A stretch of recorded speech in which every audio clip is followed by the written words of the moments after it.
这有人吗？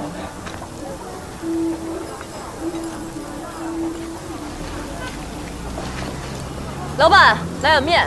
哎，好嘞。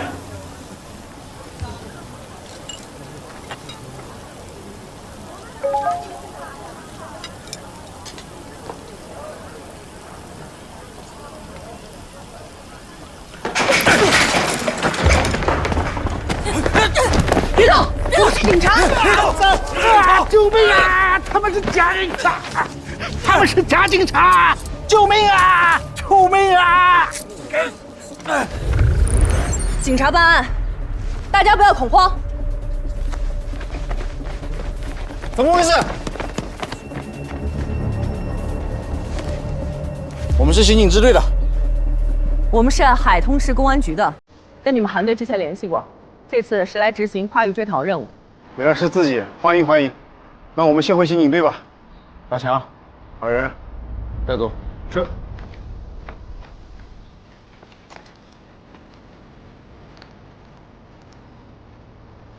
警察同志，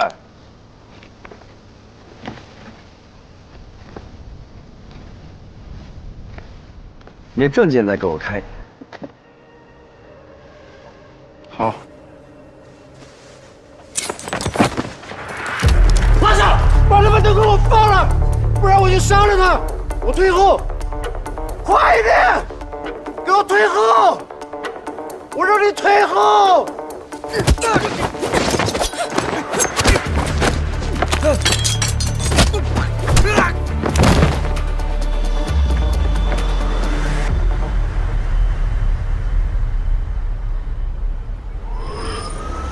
好的，感谢你们的配合，谢谢。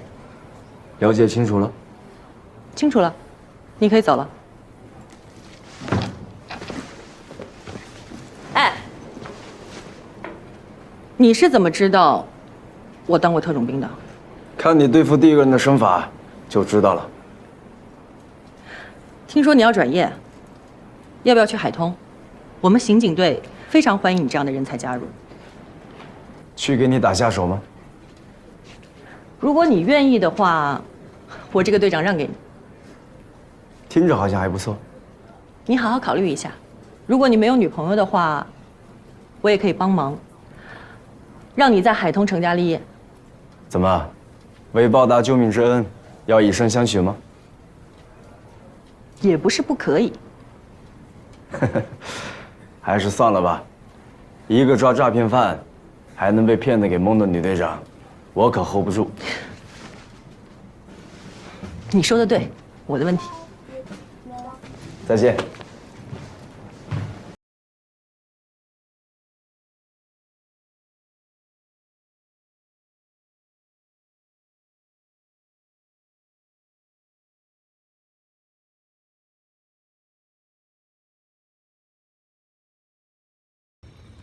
天马上就要亮了，我们营打的是全力进攻作战的头一炮。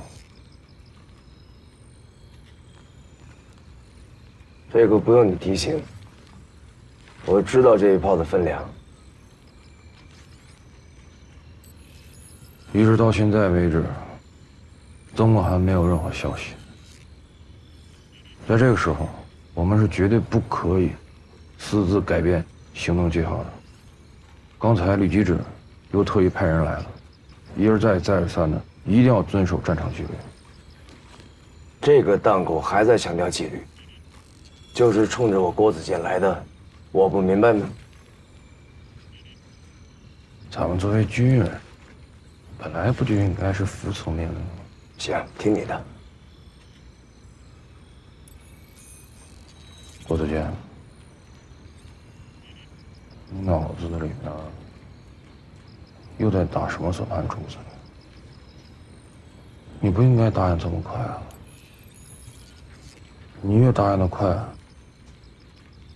我心里就越没底啊。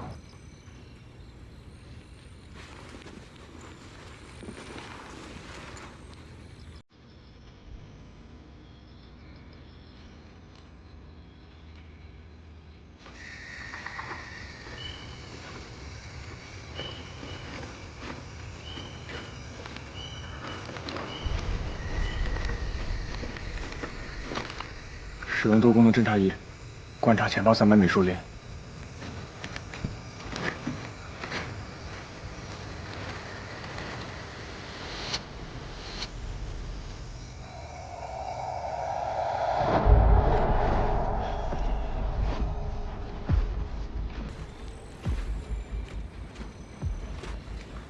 不等了，通知吴东胜，马上来营指挥所。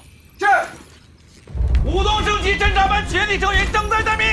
不愧是一营的侦察班长，仗马上要开打了，一直收不到集团军侦察分队的消息。你们的任务是对黄石岭区实施现地侦察，保证完成任务。吴东胜，您等一下，我有事情跟营长商量一下。战机稍纵即逝，哪还有时间商量？吴东胜，走，出去。我知道你心里面惦记黄石岭区域，但马上就要发动主攻了，这个时候不容易出现任何偏差。集团军已经把侦察分队给派出去，退一万步讲，就算出现了什么问题，延误了战机，跟你郭子健没有半毛钱关系了。你这话我就不爱听了。我郭子健从来要的不是但求无过，我要把仗打赢。指挥员对目标有怀疑，难道不该侦察吗？我能理解你的出发点是好的，但你这么做……行，我说不过你啊，这回就当你让我，行不行？出任何事情，我郭子健自己担着，绝不连累你。什么叫不连累我？我们俩已经是一根筋的蚂蚱了，出了问题我们一起担。好，吴东胜，到，出发。是。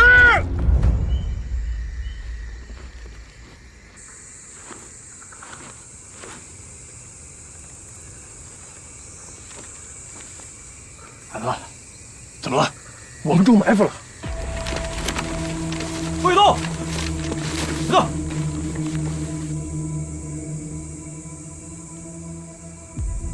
看来郭子健是对的，我帮你抵挡一阵，你快点传递坐标。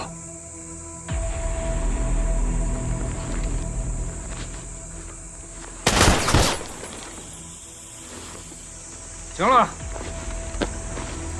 不用嘀咕，一个都跑不了。说的好听，不打怎么知道？想跑的全部击毙，想打的奉陪到底。报告。虎子到，少龙到，顺子到，换猎豹车，伪装侦察。是。班长，手心手背都是肉，您不能偏心啊！班长，大家都去吧，一个好汉3个帮呢。你们少得了便宜又卖乖，其余的赶紧回去睡觉。班长，带上我吧，怎么着也得要个拳脚硬的去吧。行了，没听班长刚说吗？侦察兵要学会动脑子，别动不动拳脚。不是，不是，可以。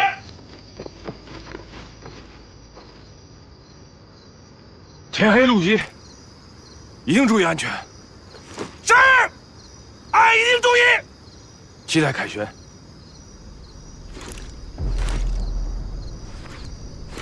保证完成任务。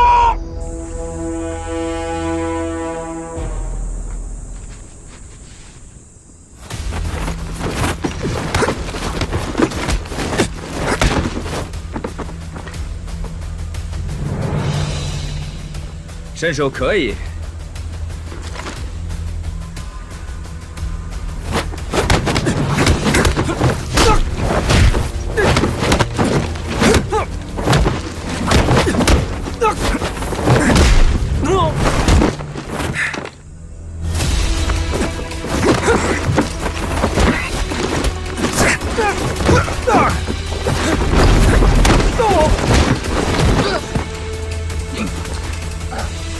站走！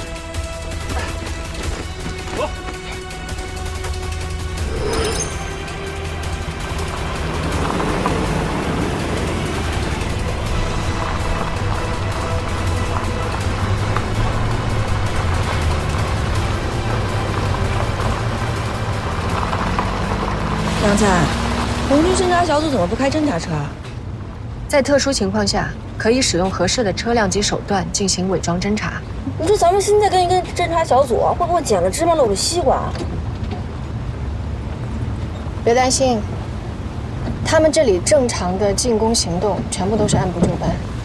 我已经跟导演部申请过了，他们会派记录员过来，到时候会跟我们提供要素齐备的录像。不是，那两个人演戏都快开始了，他们一个侦察小组还能泄什么风浪啊？这就是导演部要的变数，而这个变数，往往就是整个战局转换的关键点。不是，怎么一提到这个郭子健，不是变量就是变数啊？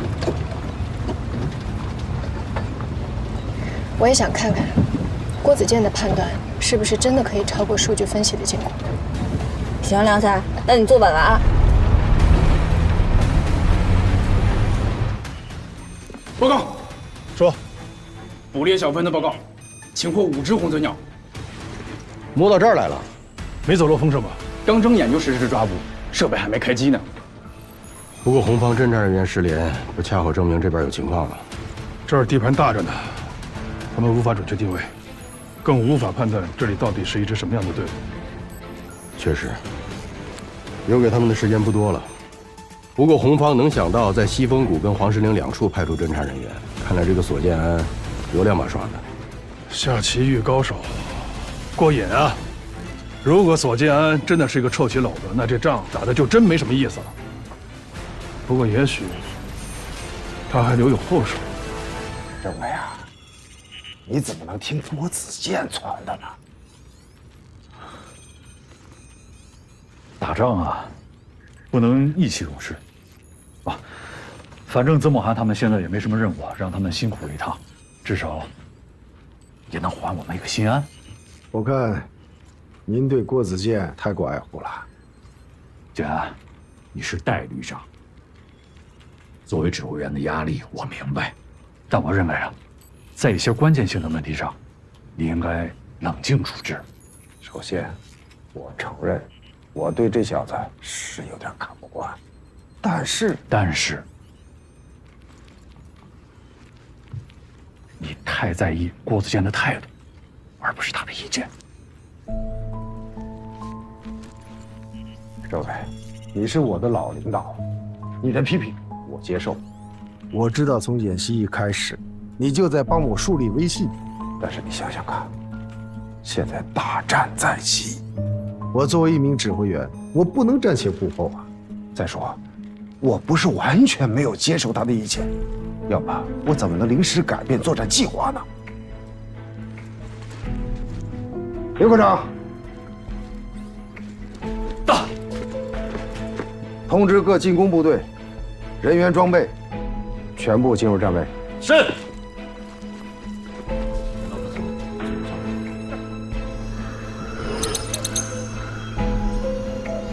营长，左副旅长要把玉皇顶之战做实，却依旧让一营按照原计划行动，这显然是把一营放在了次要位置。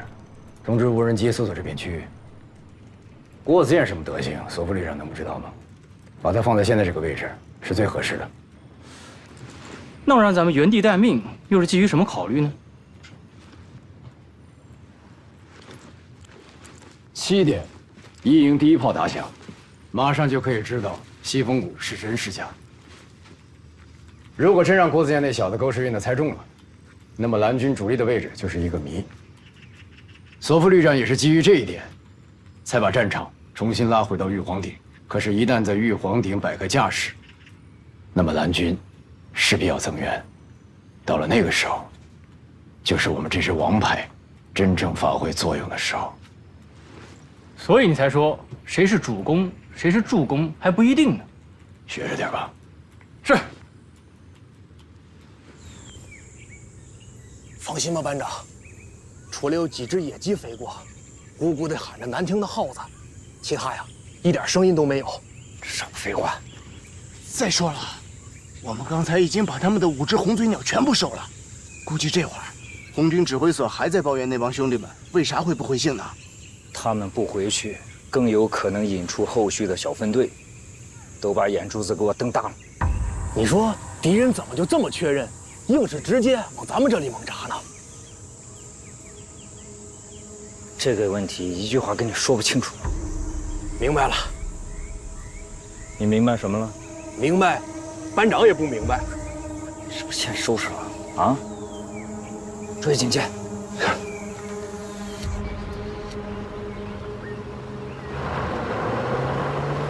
班长，咱们是来做侦查的，后面还跟了个尾巴，这要是暴露了，出的可是咱一营的人。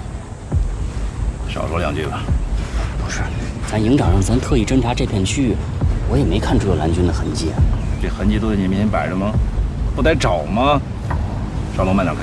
是。前面有个路口，在村庄后面有条小路。班长，真厉害，我差点晃过去了。你这眼神啊，真绝了。哼，少拍马屁，好好开车。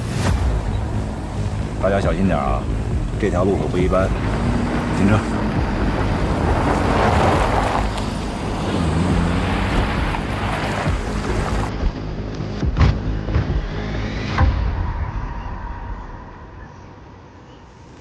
虎子，看仔细点。班长，前面这路的宽度过咱们重装备没问题。好，记下来。顺子，记下坐标。上车。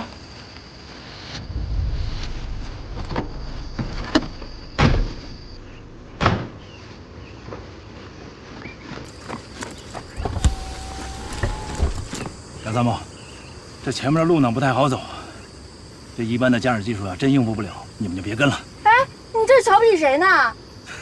俺没瞧不起谁，俺都是在替你们着想。万一暴露了行踪，算谁的呀？要不，你们就在这儿等着吧，说不定俺们大部队啊真会从这儿经过，到时候你们也方便取证，对不？梁灿，他们这是故意找茬。我觉得他说的没错啊。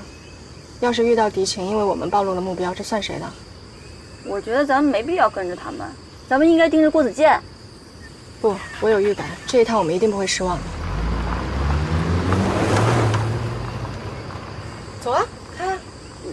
梁灿，那你信得过我的驾驶技术吗？下车，换我来开啊！我接受过专门的特种驾驶训练。啊，什么快一点啊，不然就跟不上了。哦，是。我以我的党性向您担保，截止到目前为止，曾慕涵没有跟我们发生任何联络。你们的通信系统是不是一直畅通的？一直畅通。通讯参谋已经1夜没有合眼了，一直坐在电台前盯着呢。郭子健怀疑的那块地域，他做什么了？政委，由于迟迟没有收到曾慕涵的信号，郭子健迫不得已派营侦察班实施现地侦查去了。我就知道他会这么做。有回复吗？目前没有。现在情况紧急，不要再纠结那个点了。是。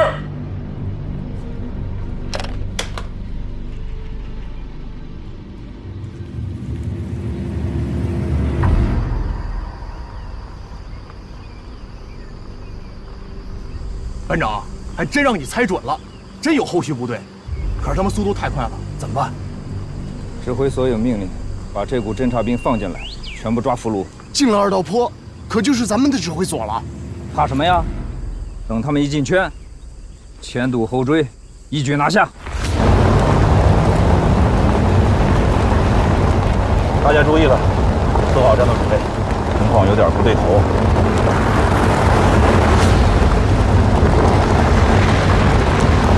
咱现在给营长发信号吗？发什么发呀？你知道对方什么阵地吗？有多少兵力？有什么装备？你什么都不知道，发什么呀？明白。万一有误判，产生了误导怎么办？那咱怎么办，班长？咱们怎么办？虎子，不管发生什么，你跟顺子只管做好记录。是。可是这样的地形，恐怕什么呀？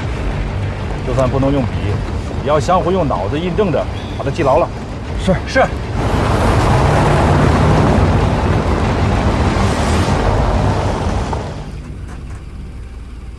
梁灿，怎么停车了？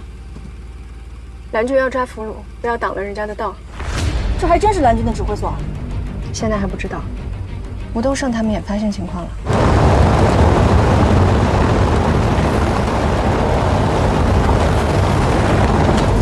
坐稳了，把镜头调到广角，下面就是短兵相接，注意不要漏了要素。放心吧，梁灿，我可是全基地演习信息采集冠军。对表。作战时间：2017年6月6日6点40分。点名。1营郭子健到。2营江胜强到。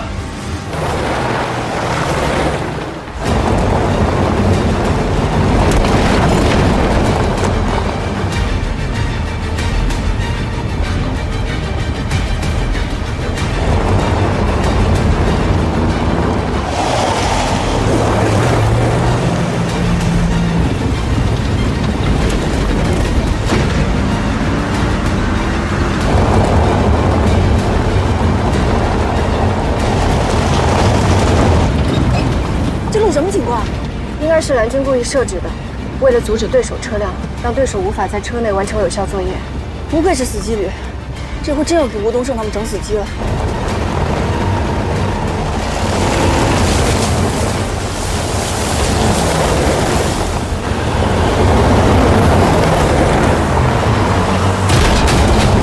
班长，咱们会摸进南方老窝了吧？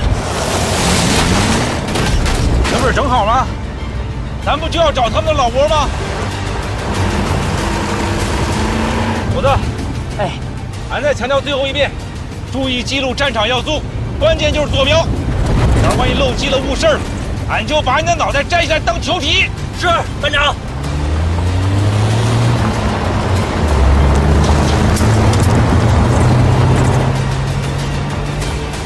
班长，前面有路上，左转，直接进二道坡。放我开！什么？放我开！你开不过他！快！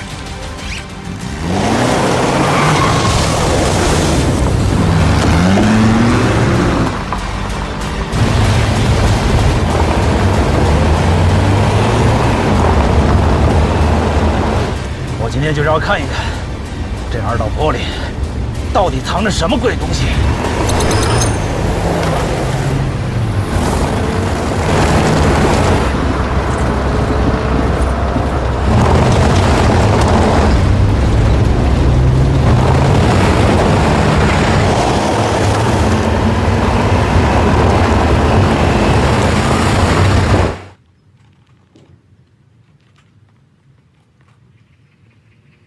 吴东胜还没消息吗？还没有。董启飞，走，给我接一列李松伟。是。林们，做好攻打黄石岭准备，一旦接到命令，立刻出发。是。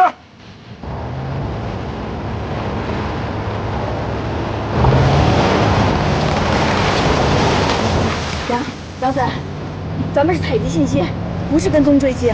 林子这么密，如果不跟紧一点的话，你拍到的就只能是树叶了。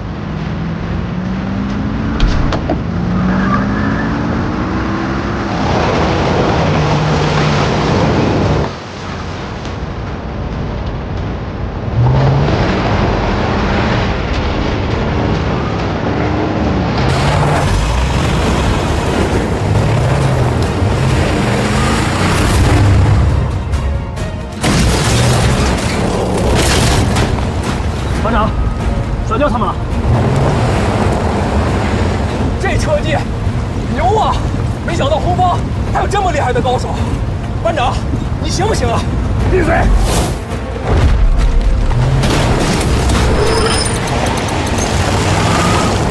虎子，你们向边上看看，除了帐篷之外，有没有什么装备标志？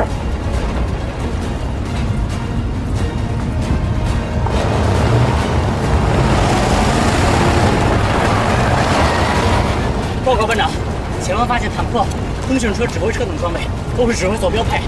班长，咱成功了！漂亮，又完成了，马上发送坐标。班长，小心！不就是演习吗？至于这么心惊肉跳吗？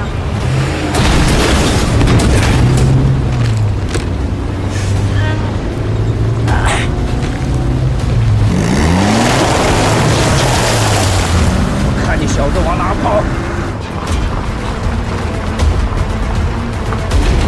记住这几个情况：第一，咱军的主力狠狠要实施反包围，你包围的路线是咱们一直走过的路线。第二，路线两边是有重装备和电子干扰装备。第三，俺怀疑蓝军的指挥所就设在二道坡里。能看到斜后方8点钟方向的树丛了吧？一会儿我开车过去，你们就在那儿利用树丛的掩护跳车下去。我开车引开他们，你们下去之后就立刻分散，分别向营长汇报情况，然后等待救援。班长，那你怎么办？俺可能今天就要在蓝军的军营里边过夜了，但只要任务完成了，俺这个俘虏也就当值了。记住了，坐标和信息无论如何都要发回去。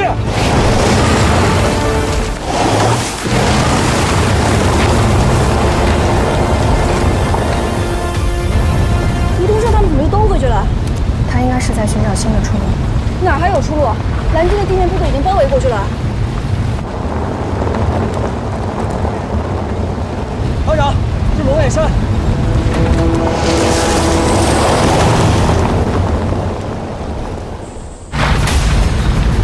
小师，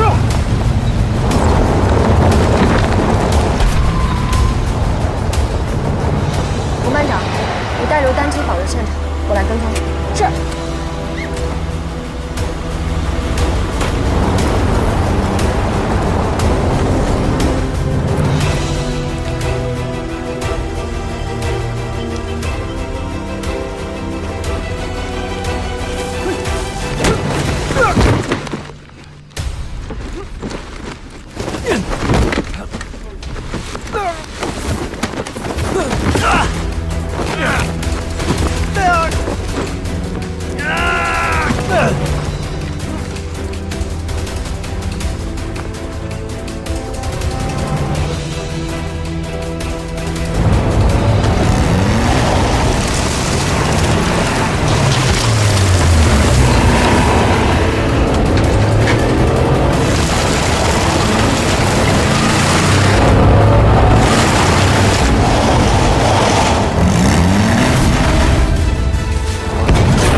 下车救人！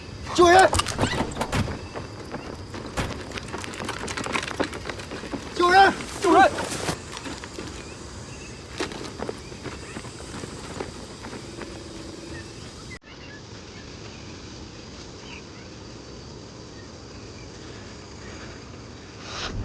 记住了，坐标和信息无论如何都要搬回去。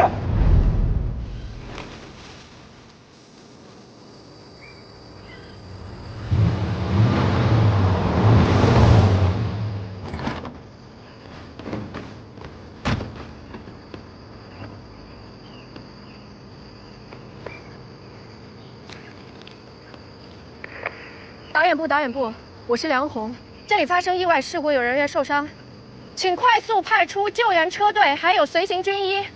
这里的位置是蓝军阵地2道坡。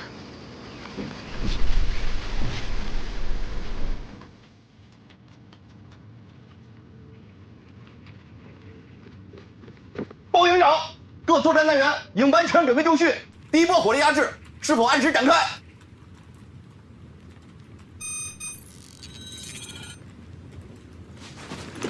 报告，营长，收到营侦察班发来的坐标有信息，黄石岭区域2道坡，可以确定就是蓝军指挥中心的所在地。漂亮，漂亮！老郭，距离主攻发动时间还有不到1分钟，来不及调整，更来不及向上级汇报。你说，咱们该怎么办？那就按第2套方案办。班长，到！马上命令，我营所有远程重型火力，除2连协攻力量外，马上改变射向与坐标，对黄石岭地域实施饱和打击。同时，装甲1连、步兵1、3连、工兵爆破，连同战区陆军配属的所有火力援助，全部展开，对黄石岭地域实施强攻。是。还有，让1连迂回黄石岭，对其残余部队进行清扫。是。胡总，到，马上起草作战调整指示。是。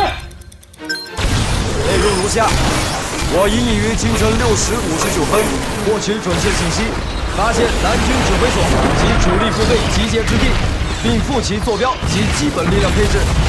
为求最大之作战效果，我营已调整主力部队对黄石岭之敌实施打击，请指挥所视情处置，并调整作战计划。396旅1营营长郭子健。目空一切，简直是目空一切。如果都这么干，那还要指挥员干什么？是，他这么做是有些不妥。不过老左，作为总指挥，你千万不能乱了方寸。我哪还有什么方寸啊，政委？有这么干的吗？马上发起总攻了，他擅作主张，改变作战方向，开什么玩笑？儿戏吗？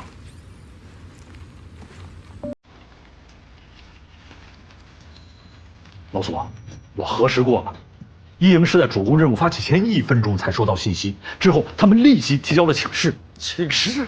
哼，时间紧迫，情有可原。什么是请示？请示就是请求上级批示。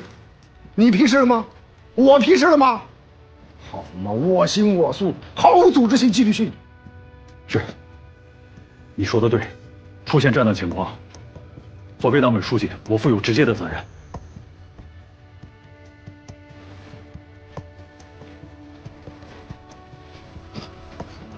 我一开始也觉得郭子健的判断不无道理，但是他的主攻方向已经被你调整成了试探性打击，那打击已经获取准确信息的黄师领，不是更有效果吗？问题是黄师领的信息真伪现在无法判断，万一又是蓝军的幌子，他不仅是浪费火力，很可能会暴露阵地呀。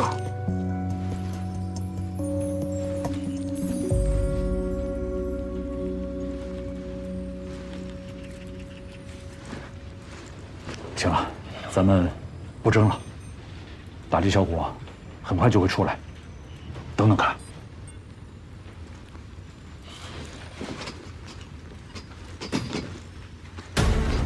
这梁红怎么搞的？主次都分不清楚了吗？这么大的变化，为什么事先不上传呢？首长，梁参谋跟随小分队去侦察敌情，是事先汇报过的。为什么不死盯着郭子健？郭子健是红方的主攻力量，是最大的变数。可不是变数吗？他这一变，差点把蓝军指挥所都给端了。马上查清楚，郭子健对蓝军指挥所实施了精确的打击，是他得到了红方指挥所的命令，还是他个人得到了什么关键的信息？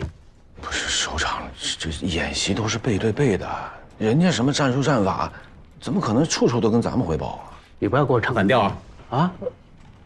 这演习山头是固定的，部队人数是固定的，谁多谁少，谁长谁短，我是一清二楚的。是，那阵地上哪块石头偏了向，您都一清二楚。报告，梁红那边什么情况？梁红小组跟随396旅1营侦察班，发现了蓝军指挥所。我知道了，你抓紧时间联系导调小组，让他们随时上报情况。是。听见了吧？猫腻儿在这儿。哎呀，像梁参谋这样，什么事都能抓住核心环节，才是最好的导调员啊。许灵军儿，你这个家伙现在越来越会说酸话了啊？有吗？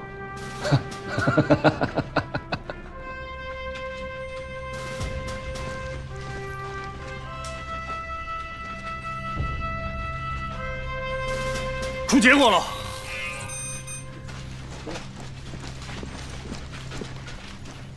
报告，报，导演部裁决，我一营对蓝军指挥中心打击有效，致使蓝军指挥中心60%战力受损。好，快，干得漂亮！60%的兵力受损，那说明龙远山跑了。咱们的2支侦察队可能被俘虏了，可惜了。布偶开局，郭子健就吃掉黑曼巴指挥机关60%的肉，也算不错了啊！别高兴得太早。龙远山那是一只老狐狸，一只疯狂的老狐狸啊！想啃他一口肉，没那么容易。不管怎么说，这在龙远山的对抗史上也算是头一回吧？啊！哎，政委上哪儿？哎呀，憋半天了，去厕所。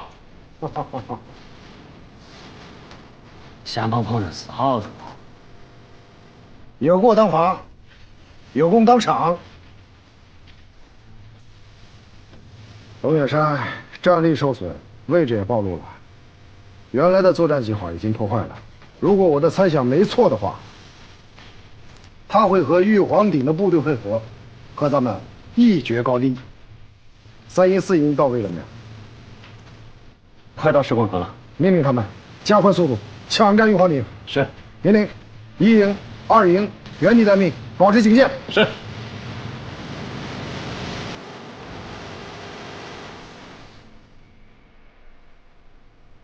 这么快就可以将打击目标从西风谷调整为二道坡，应该是提前做好了 B 计划。看来红方侦察队并不是误打误撞，而就是奔着咱们指挥中心来的。红方里头一定有高人。第1支侦察小分队过来的时候，我就应该及时调整作战部署。还是我不够警惕，有点过分自大。是咱们小看了索建安。可既然他们已经知道了咱们指挥所的坐标，为什么只派出了1个营的火力对咱们进行打击？要是把主力全都集中过来，咱们很有可能就一败涂地了。这是侦察员刚刚发来的信息。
既然他们想把我们拉到玉皇顶决一死战，那就如他所愿，往玉皇顶增兵，往实了打，打得越惨烈越好。这样一来就只能拼消耗了。有时候拼消耗就是争取战机。既然我们要声东击西，那就干脆把戏做足了。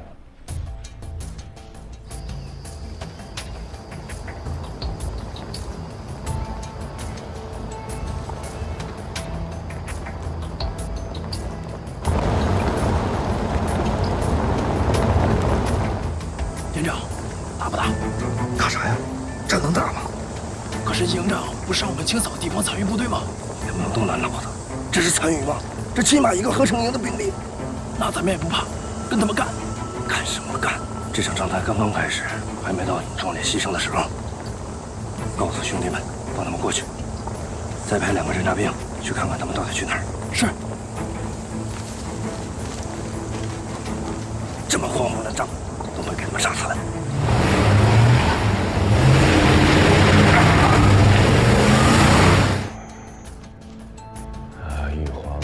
玉皇顶，年年玉皇顶。这龙眼山唱的是哪出戏呀？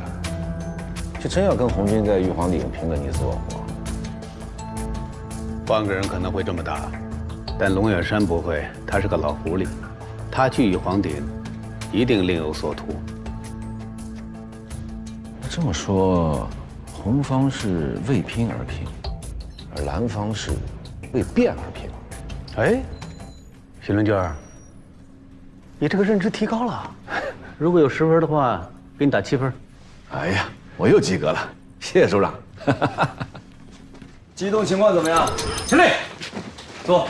根据您的指令，我们从黄石岭直接迂回回来，2道河被重火力压制之后，基本没有遇到什么抵抗。但是，我们遇到了龙眼山正在转移的主力部队。拼掉多少兵力？那倒没有，我是想着我们这把利剑到后面还要派上大用场的，就没上去拼刺刀。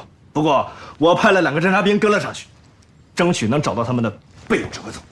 可以呀，学会动脑子了，还不是跟您学的。哎，吴东胜回来没有？搞到人家核心坐标，估计全部当俘虏了。等战打完了，再给他们庆功。太好了！哎，咱们下一步的任务是什么？原地待命，保持警戒。啊？这是要把咱们主攻营当预备队呀！我还想着上玉皇顶跟这帮黑曼巴狠狠地干一场。李宗卫，到，我把之前对付2营的一个营战斗群押给你，你随时听我命令行动。还有那2个侦察兵什么情况，随时向我报告。是。哎，我咋有一种不祥的预感呢？你是不是要不听招呼自己通过档案啊？你少给我扣帽子！我什么时候不听招呼了？我是特殊情况特殊应对。再说了，我已经把我的行动报给吕首长了。行了，你们好好休整，等我命令。是。龙远山这是出了个组合拳啊！啊！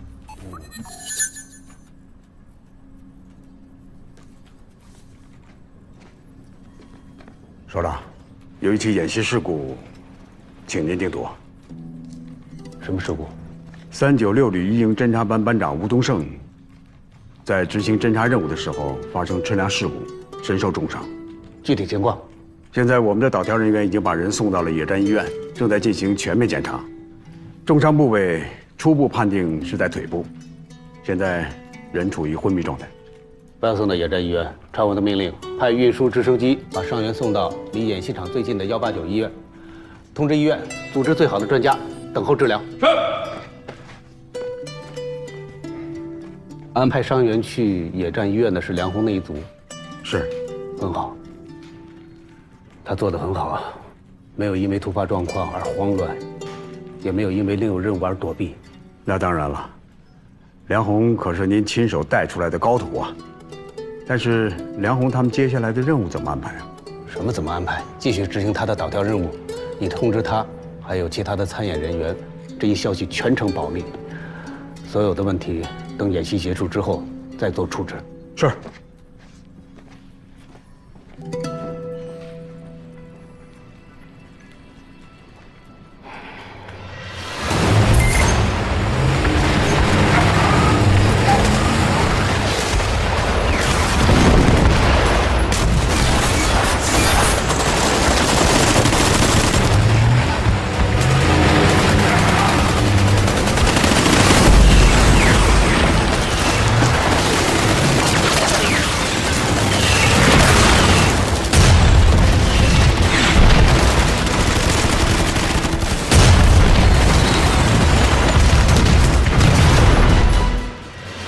报告首长，什么情况？我方在玉皇顶遭到激烈抵抗，从火力情况上来看，对方远远不止一个营的兵力。好，果然不出我所料，龙远山还是来了。命令，2营立即出发，在3营和4营的配合下，向玉皇顶主峰发起总攻，直插对方心脏。另外，1营在玉皇顶外围负责协助。是。爹啊，我们将所有的兵力全部集结到玉皇顶，会不会太冒险了？现在已经很明显，玉皇顶成了红蓝对抗的一个焦点。我们现在兵力占优势，必须趁机一举拿下它，否则会错失战机的。可我总觉得这样的打法不像是龙远山的风格。我倒觉得他是被咱们逼的，他别无选择。哎呀，再加把劲儿吧，胜利在望。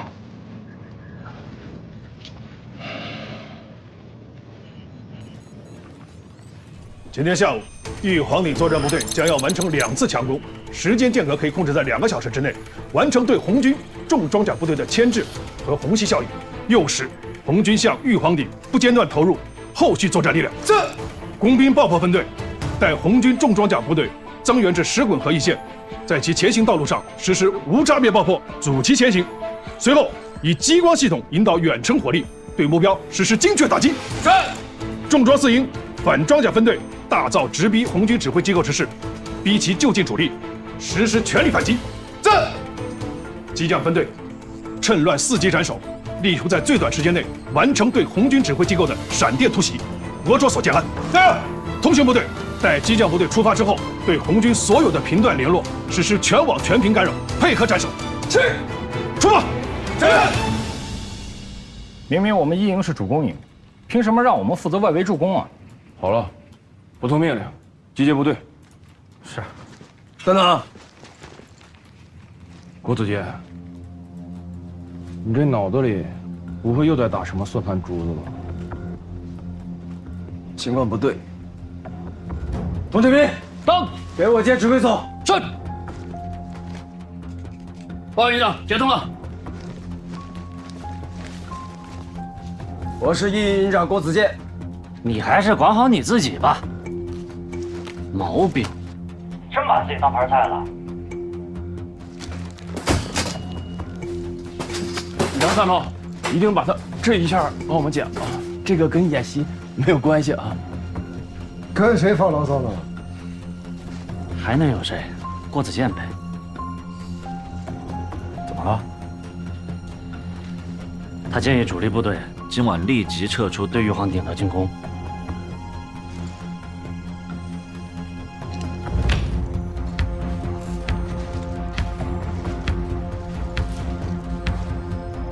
你臭脾气能不能改改呀？咱有话不能好好说吗？这个留心眼儿，我就算有100个好脾气也不够用。那无论如何，咱也不应该建议主力部队就在今天晚上撤离主战场，那不是你一个营长应该建议的事啊。张高原，这个龙远山打仗比鬼还滑，以前什么时候见过他跟人家硬碰硬的打消耗战？在玉皇顶就一反常规，而且是在旅指挥所被我们重创，兵力不占优势的情况下。我告诉你，这里边一定有阴谋。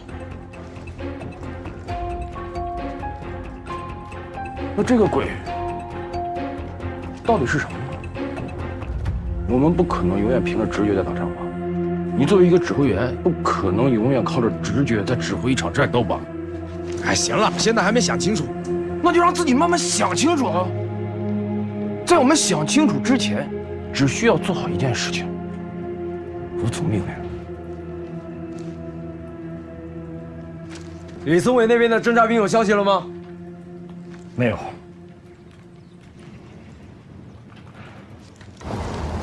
已经确定，红方指挥所就在野会，随时可以实施斩首计划。队长，抓了2个尾巴，又是侦察兵，一波波的没完了，看来他们还真是死咬着不放。你们俩谁的兵啊？哟，还威武不能屈啊，有点意思。我倒是越来越好奇了。这样，我们解放军向来优待俘虏，通知炊事班给他们俩和那5只红嘴鸟加个小炒肉。是，走。通知劳务口指挥所所有的电子对抗和干扰设备全部打开，把功率调到最大。是。老龙，这么干不怕暴露指挥所目标？他要真凭这些能找到这儿，还真算他有本事。正好我也想看看，这个捅了我龙远山窟窿的，到底是何方神圣。我看你这是又动了挖墙脚的心思了。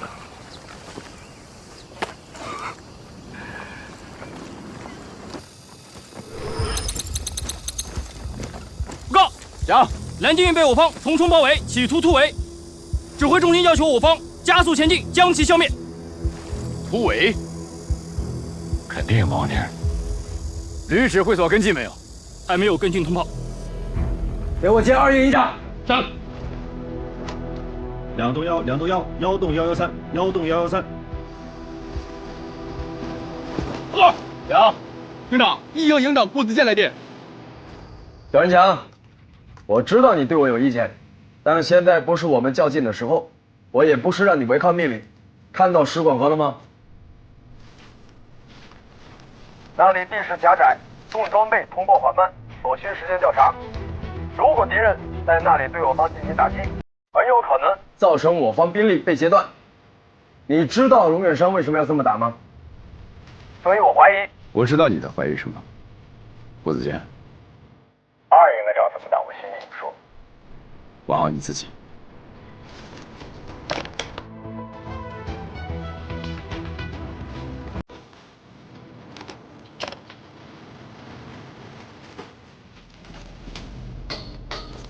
怎么又不生气了？生气管用吗？作为指挥员，怎么能生气呢？话点到了就行，懂多少就看他自己了。既然左右不了别人，就只能靠自己了。哎，怎马上就要出发了，你去哪儿？你们先走，我去电抗分队。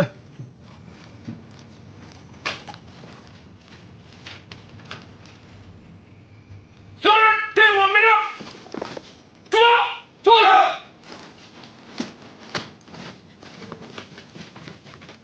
命令2人停止前进，接应我指挥中心，以防蓝军实施斩首。重装备以假目标接近石滚河前沿，迷惑敌人，并预留防空火力分队。这不是违令吗？少废话，我会向吕师长汇报。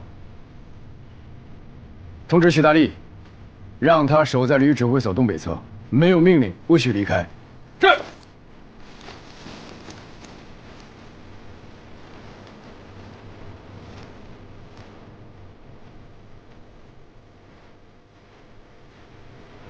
龙远山这回好像首长，首长啊，你看龙远山的组合拳开打了。哦，好戏开始了。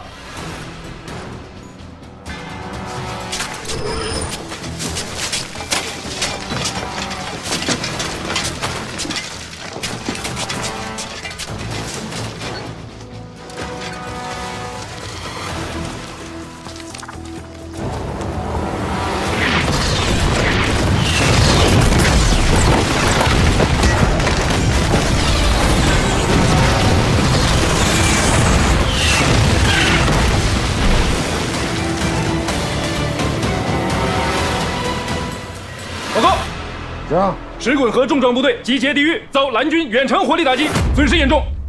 知道了。是。这龙远山越是玩命，说明玉皇鼎越是有问题。参谋长，到，迅速组织出散，归拢人员装备，继续完成对玉皇鼎的合围。这是命令，不是商讨。是。报告，进来。石滚河方向发现蓝军车站人员，通过情况引导，对我军重装部队实施地点式精确打击。由于战损装备阻塞，后续部队无法继续前行。警戒部队干什么吃的？人呢？负责警戒的各营之间有结合部，我想蓝军正是从结合部进行的渗透。通知侦察营去你。是，快点。是。石滚河方向报告，导演部通报。蓝军远程炮火袭击之后，步兵反装甲部队已经占领了主要通道，同时工兵对各个通道实施了爆破毁坏，已经完成了对我方部队的分割。奇了怪了，这些蓝军部队怎么这么快出现在我作战区域？从哪儿冒出来的？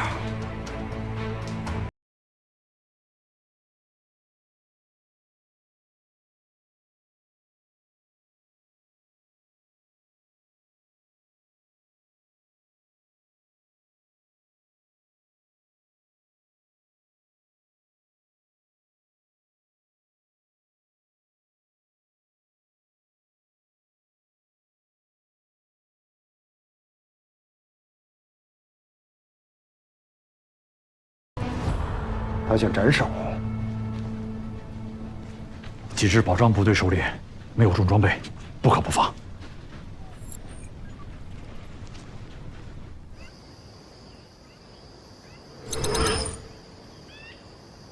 蓝军的强电磁干扰十分厉害，我们正在对其进行反干扰。能不能通过电磁干扰信号判断出蓝军指挥所在哪儿？理论上是可以，但是我们目前没有能力进行如此复杂的运算。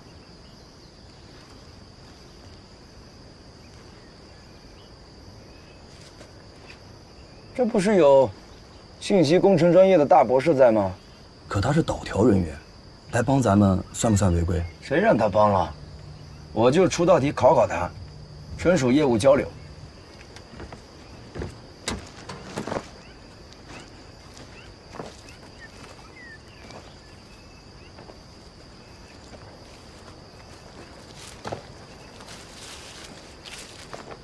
找你有点私事儿，能不能把这玩意儿先关了？郭营长，我们现在正在演习。行吧。我就是想，等演习结束之后，请你吃个饭，单独的，就我们俩。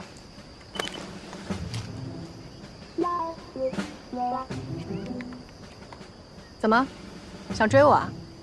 书上说，邀请熟悉的异性吃饭是有追求的意思。不敢不敢，就是想跟你有个简单的学术交流。那就好。就这么看不上我啊？当朋友怎么样都可以，但是如果当伴侣的话，起码在学识和智商上要在同一水平线上才可以吧？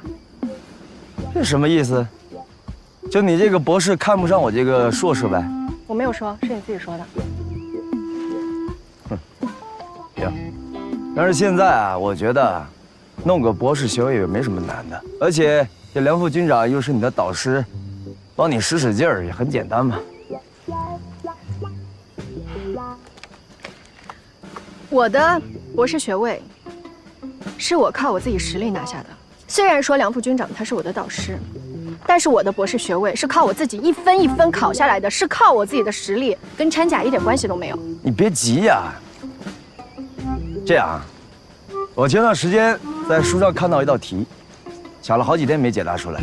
你要是能帮我解答出来，我就承认你这个学历是货真价实的。可笑，我的学历是由学院认证的，根本不需要得到你的认可。切，不会就不会吧？你说那么好听。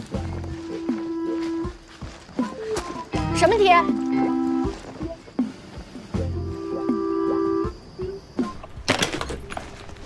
报告。二营长江胜强通过有线电话报告，李副参谋长在指挥前线被判定阵亡。二营已经集结3营、4营现有装备人员，组织蓝军切割，并谋求对蓝军进行反包围。好，告诉江胜强，就说是我说的，他干得漂亮。是。另外，告诉他，蓝军指挥机构已经遭到了郭子健的重创，目前损失严重，已经是强弩之末了，让他狠狠地打，往死里打。是。好一个江胜强，关键时刻起了大作用了。所以我说政委，别老是盯着郭子健，咱们旅啊人才辈出啊！说实话，在我眼里，2个郭子健都不一定能顶上1个江胜强。哎，偶尔江胜强被打败了，那是偶尔的事儿。你呀，这可就偏心了啊！江胜强，这也算是战前临时调整作战计划了吧？2个人都有功，可是你这态度啊，差的不是一星半点儿。啊，我也不是完全否定他啊。郭子健这小子啊，确实是有点歪财的，但是这小子不好弄啊。以我多年带兵的经验，像他这样的性格，迟早有一天会捅大篓子。什么情况？最新战报，罗远山要对我们的指挥员实施斩首，上级命令我们马上回援。吴参谋，让李松伟带上一个小型营战斗群跟我走，其他所有人立即回援。指挥中心已经危在旦夕了，这个时候你不回援，你要去哪里？龙远山已经打好了算盘，现在投入多少兵力都没用。要想打赢这仗，必须要抢在他们之前实施斩首。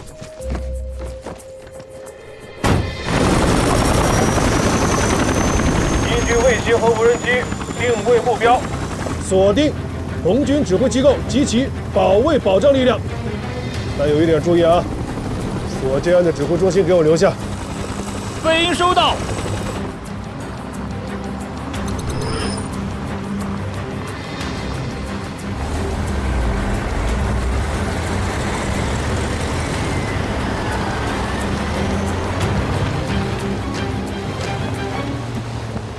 哎，他们这是往哪儿开啊？这条路不是通往老虎口的吗？老虎口？对啊。他又骗我，谁骗你啊？怎么样？专业人士鉴定过了，答案正确吗？服了，我是真的服了。这样吧，我给上级打个报告，你来我们营给我当首席参谋吧。不用了，我觉得我们不适合在一起工作。怎么不适合了？我觉得我们俩挺合拍的。再说了，这未来战场更多的是要借力工具和平台，这跟信息系统都是相挂钩的。你不到部队一线，怎么能跟得上这陆军转型的滚滚洪流呢？不着急，我有的是耐心。杨博士，你好好考虑考虑。我看他要助纣为虐了。你在说什么呀，梁总？没头没尾的。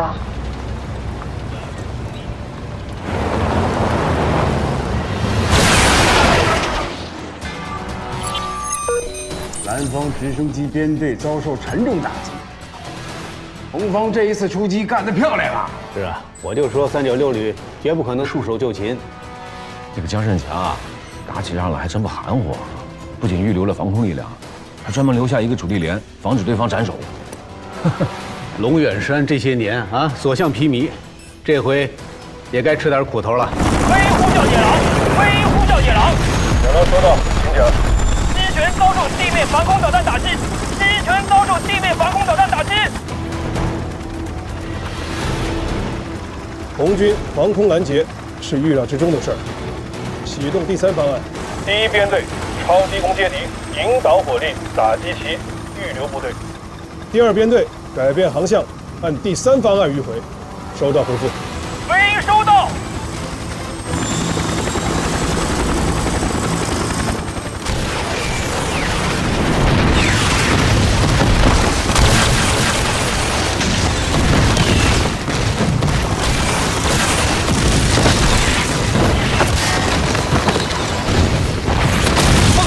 通讯恢复。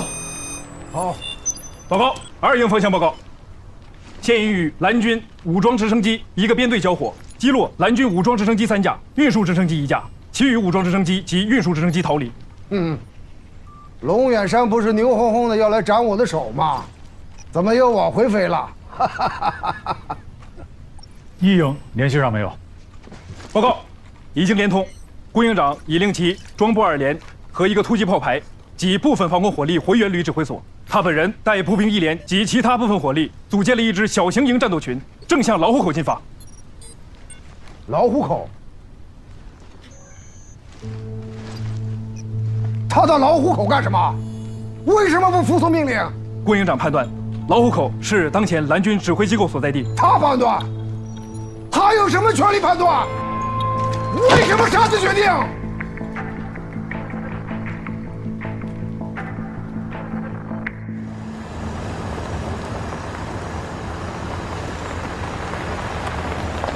营长，这蓝军指挥所真在老虎口啊？你不相信我的判断？那倒不是。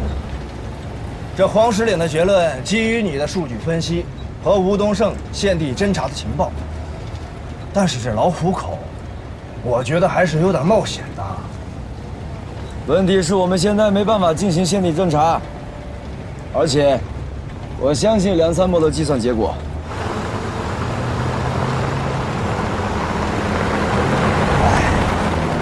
你说咱们这主攻营，明明是给这场仗开了个好局，却活生生挤兑成现在这样，真是憋屈死了。算了，拼一把，活捉黑曼巴的头头，我看他们谁还敢跟咱们面前嘚瑟。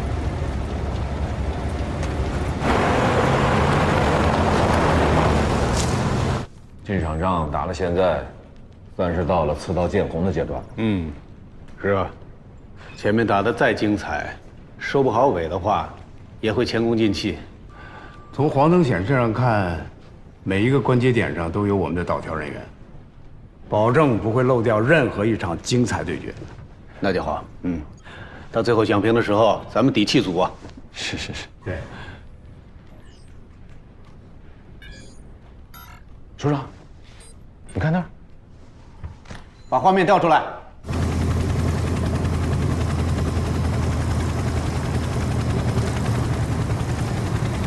时间到了，行动开始。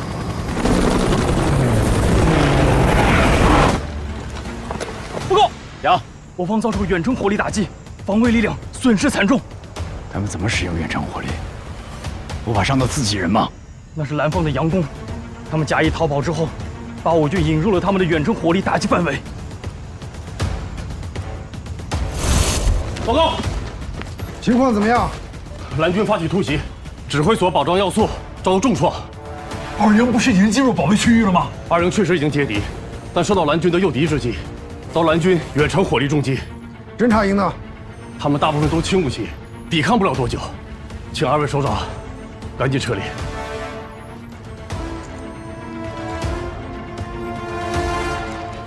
政委，你们立刻转移，我留下来。参谋长，保护好政委，立刻和郭子健会合。记住，万一我出了问题，由政委接管我的指挥权。是，建安，应该你先撤离。我是军事主官，我理应留下来负责后续的指挥工作。你们先走吧，我会尽快的。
李宗伟，到！立即实施斩首，活捉陆远山。是，2旅军队都有，行动！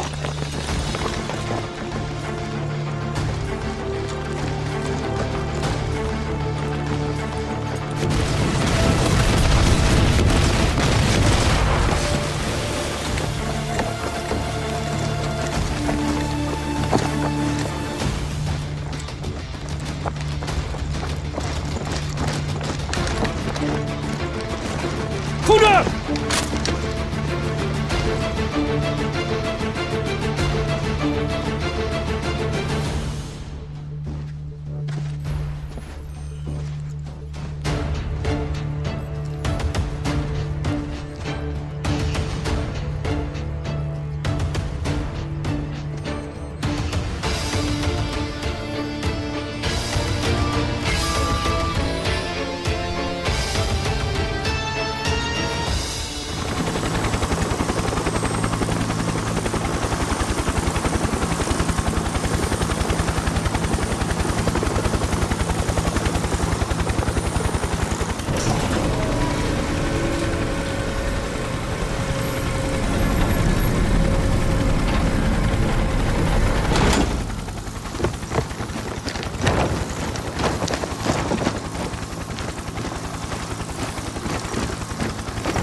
终于见面了。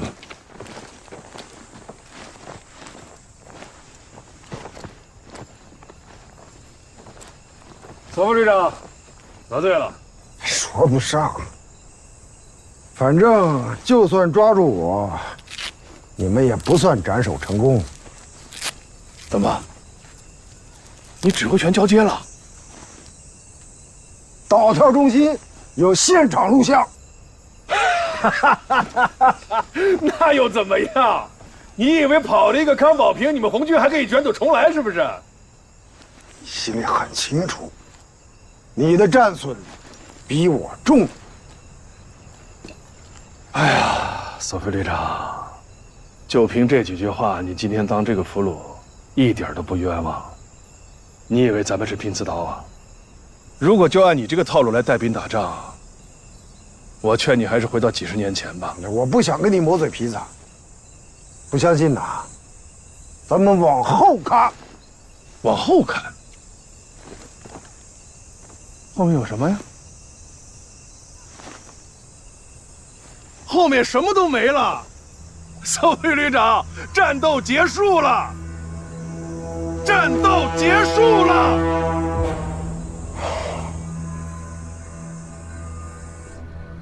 结束了，这不可能。通知指挥中心，我们立即返回野狐岭。是。不必了。索副旅长已经被龙远山俘虏，红方剩余部队极为分散，且军事指挥中心已经被完全摧毁。虽然政委康保平目前正试图与你会合，但是就一营目前的指挥系统来看，没有办法完成有效指挥。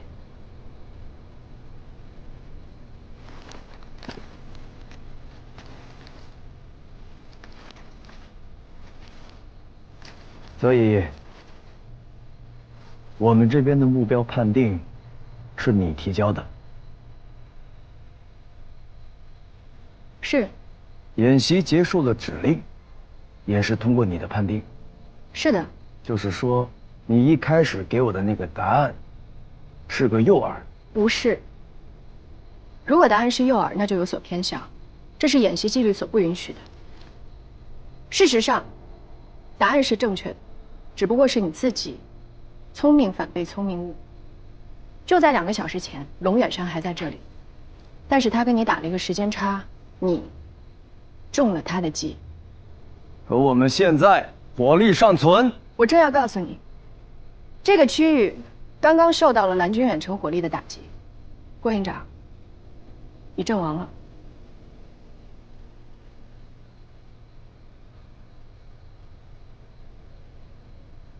就是说，我郭子健现在是整个演习最大的笑话。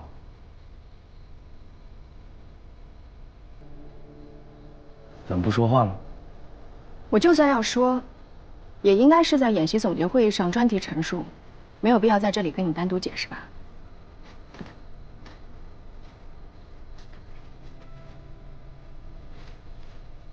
郭营长，我这样的首席参谋，你还收吗？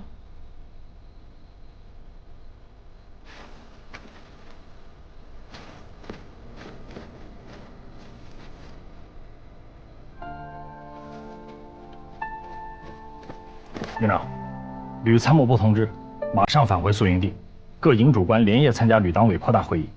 明天早上8点，集团军在基地岛条大厅召开演习总结和讲评会议，所有参演部队干部全部参加。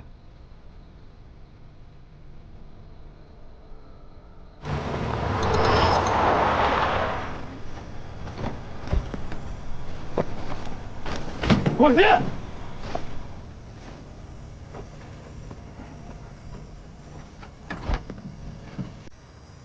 为什么自作主张？你在最关键的时候把一营的主力拉走，你知不知道这个行为让整个396旅都成了笑话？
同志们啊，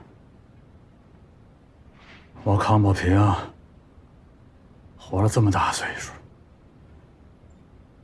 第一次门了。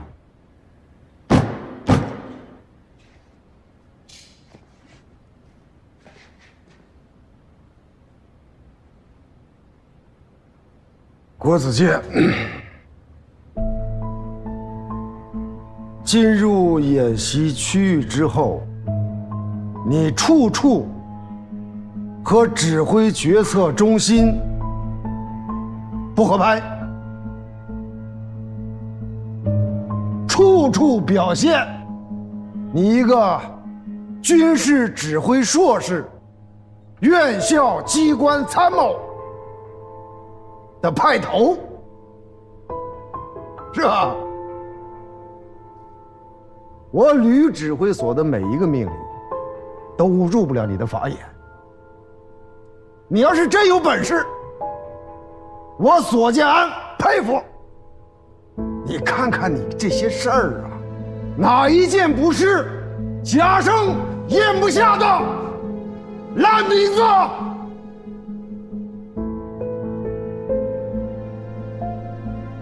我可以告诉你，就冲你不听指挥一条，我就能撤了你的职。侦察班长吴东升出去执行任务，为什么不请示？为什么不汇报？现在伤势严重，这么大的事故，你不知道反省吗？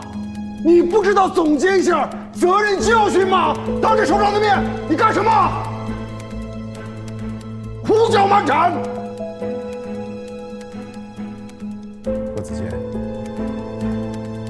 你想自我作秀可以，别拉着大家一块儿丢人。你不要，我还要脸。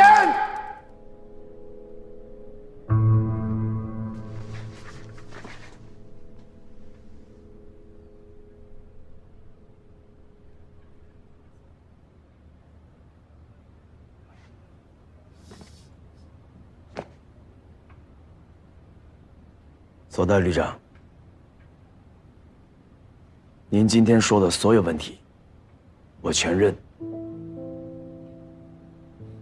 这次演习出了这么大事故，我郭子健不会当缩头乌龟。吴东胜的事儿，完全是我一意孤行，与任何人无关。要转要撤，无论是什么处分，我都接受。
首长，这次对郭子健来说应该打击不小。您说他会不会一蹶不振啊？报告。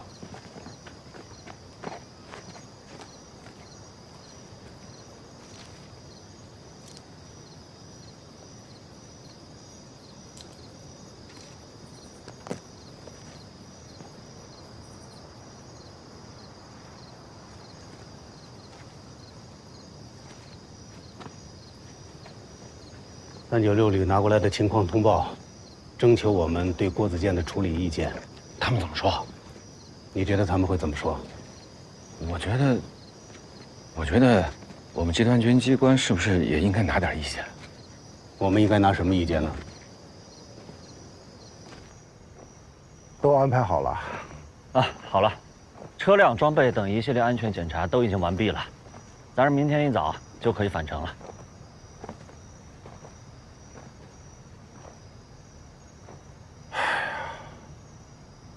哎，王远，怎么了？你说今天会上，我是不是说的有点太过分了？有吗？没有啊。他郭子健今天都这样了，如果还不给他处分，那我第一个不答应。别说我了，咱全旅官兵都不答应。范言之，我倒认为您啊骂得对，解气。那换作是我也骂他不要脸。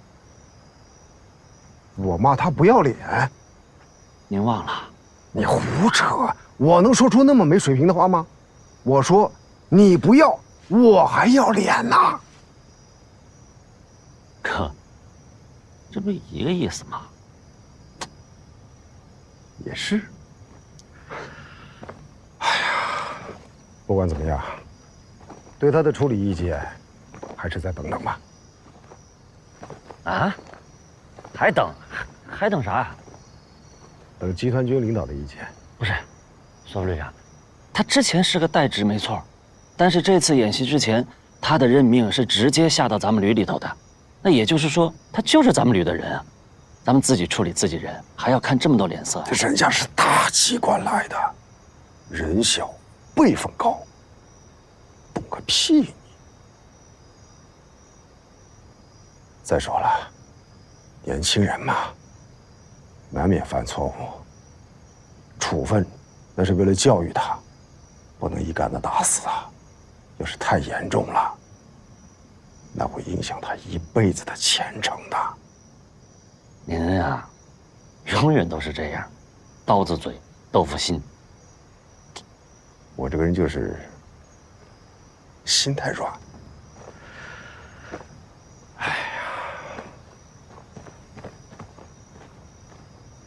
郭子健在步兵学院是一个优秀的参谋，也是我梁北华看中的人才，是我放到一营当营长的。但这一切都不能成为为他开脱的理由。首长说的是，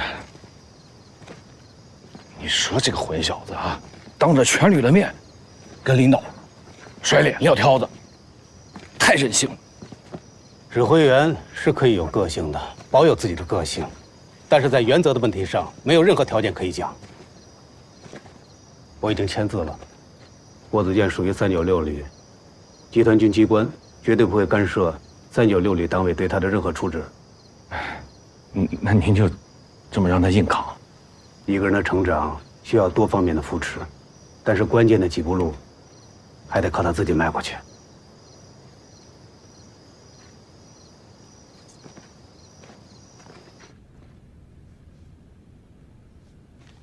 梁才，你干嘛呢？怎么连饭都不吃啊？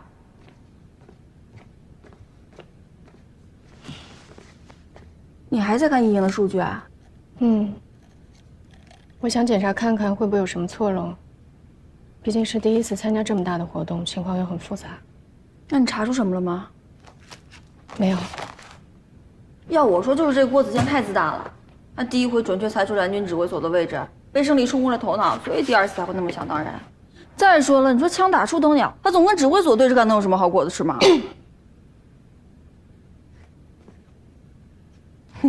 柯营长，郭营长，能跟你单独聊聊吗？我还有事，我先走。吓死我了，吓死我了！真是背后不能说人坏话。他导条的结论是不是已经确定，无法更改了？是。吴东胜的腿，他以后可能无法继续留在部队了。这件事事关他以后的待遇，所以我想请求你重新核查一下所有数据。我已经复核过了，很抱歉，但事实就是事实。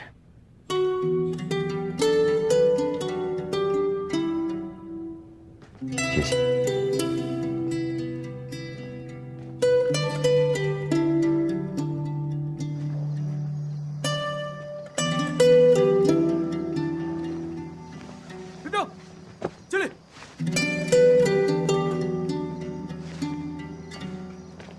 这么紧，是怕我想不开吗？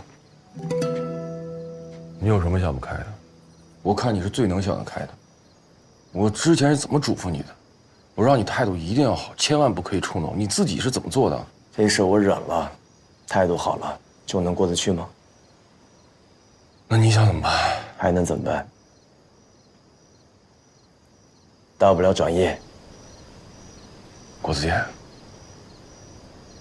我可以理解你，但是你说这些话是一营营长应该说的话吗？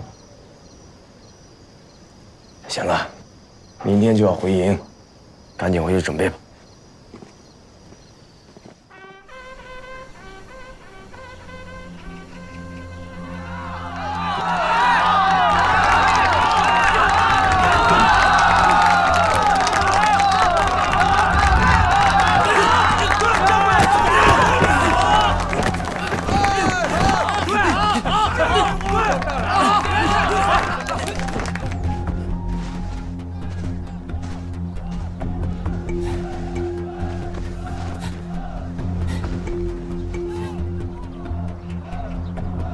明玉虎留下，其他人带回。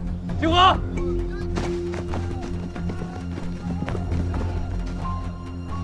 向右看齐，向前看，向右转，趴吧走。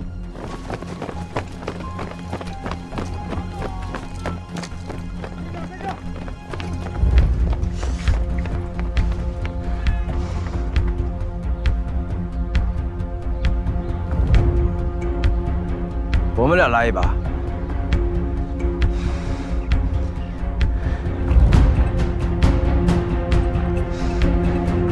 起来！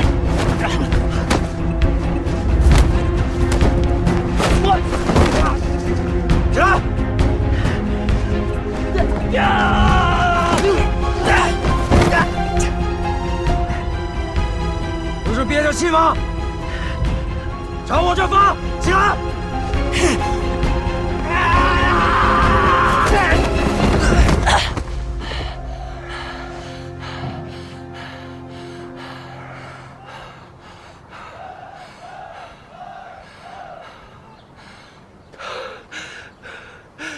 营长，对不起。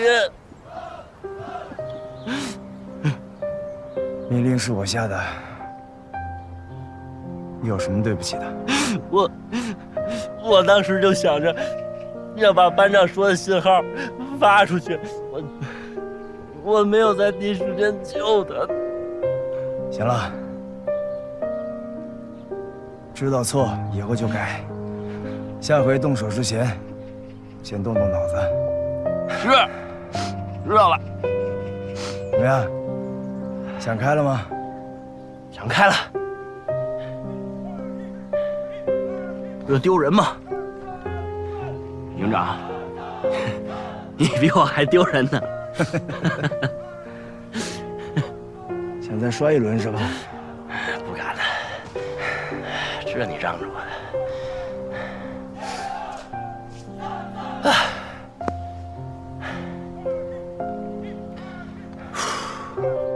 吴东胜的情况就是这样，腿是保不住了，而且马上要做手术。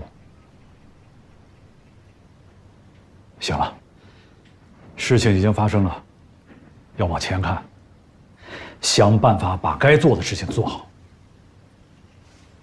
尤其是你郭子健，在这个节骨眼上，我还是那句话，千万不要被情绪左右。要是再干出什么不计后果的事情来，结果可就不好说了。啊？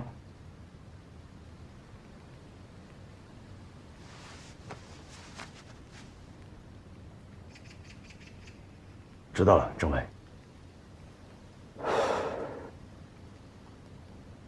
啊，有件事啊，你们回去准备一下。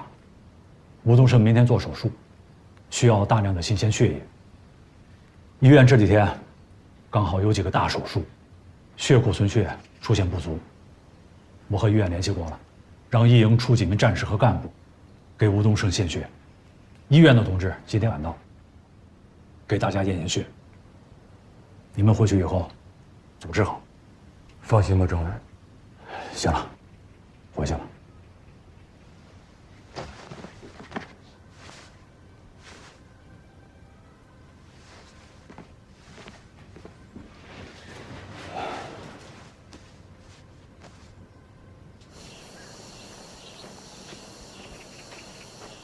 小三，给吴东胜请功的事怎么样了？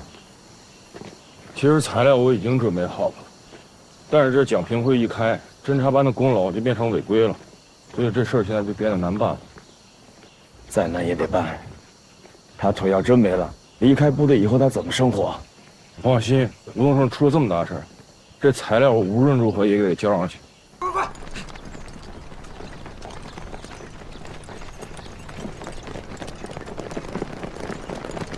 梁灿，这什么情况啊？紧急集合吗？哎，梁灿，梁灿！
吴东胜，你小子这个兵当的值了。同志们，既然已经到了这个份上，我和营长就不能再瞒大家了。吴东胜同志，确实是因为失血过多，再加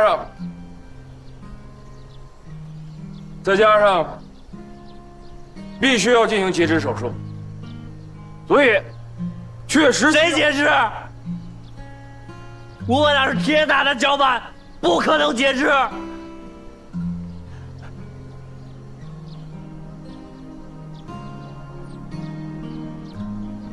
陈俊义，陈俊义，你调的人是不是说错了？搞错了吧？冷静点，冷静点。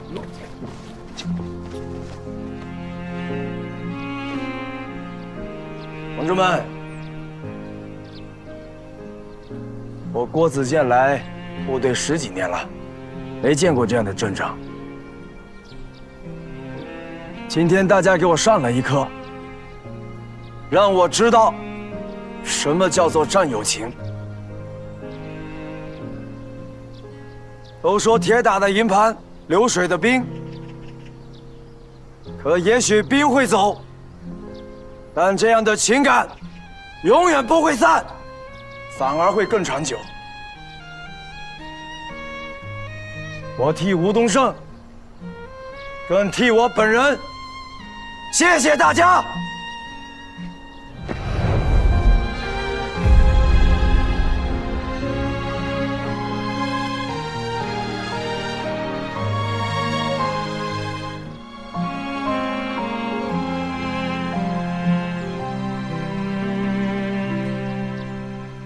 风从未停歇，将喧嚣都吹拂后远去。你站在原地，看着角落沉默的自己。吴东胜的确是 AB 型血，理论上说，全营大部分官兵都可以为他献血。但是要说公平，最应该把胳膊伸出来的是我郭子健，哪怕是把我的血抽干。因为吴东胜从头到尾都是在服从我的个人命令。吴东胜原来是一连的兵，这个责任理应由我这个连长承担。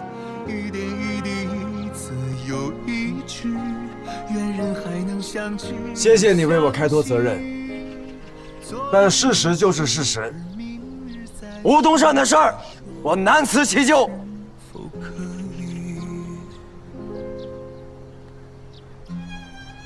刚才教导员说，吴东胜这兵当得值了。我想说，以后不管吴东胜怎么样，他永远都是我们一营正下班长。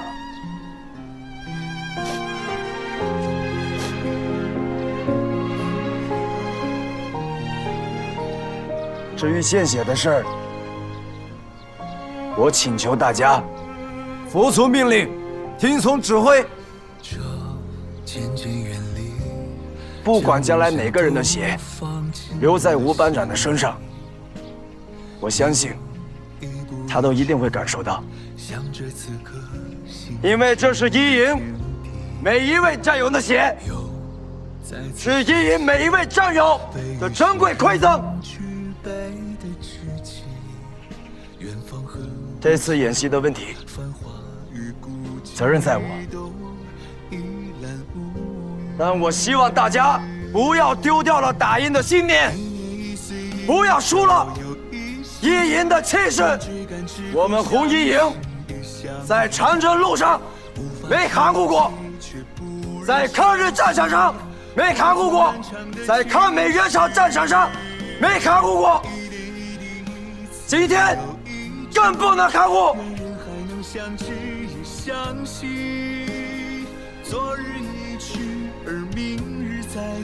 听我命令，各连带会按计划组织训练，把短板补齐，把本领练强。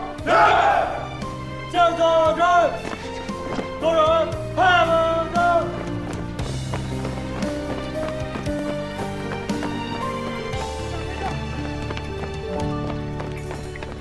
一山一水一城又一里，愿风雨之后相伴。今天，我被一营官兵的这种行为感染了。我不知道，战友情谊还有这样一种几乎不讲道理的表达方式。一营倒不了，这样的部队根本不用搀扶或敲打。虽然我不清楚这支部队的底气在哪里，但从那一刻起，我坚信，这样有情有义的队伍，老天都会格外眷顾。多少熟悉，你说都会铭记。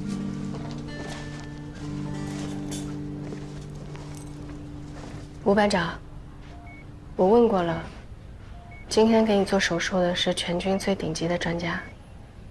专家能保住俺的腿吗？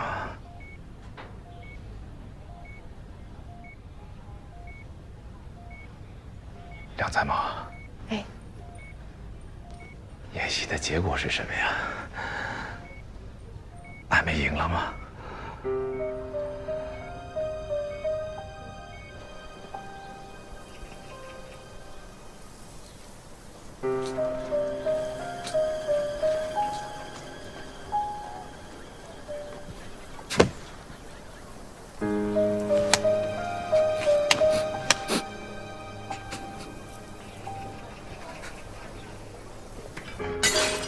出去！你们都给我出去！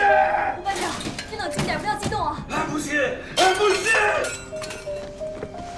你们都出去！怎么了？冷静点！你们都出去！他问我演习的结果，他马上要手术了，你还跟他说这些？吴东胜不需要你的血，走。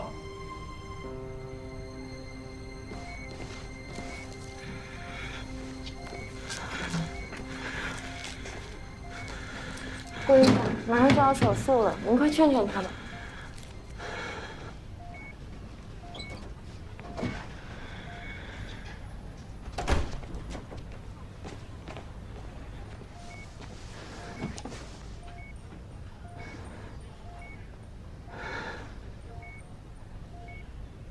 营长，俺没事了，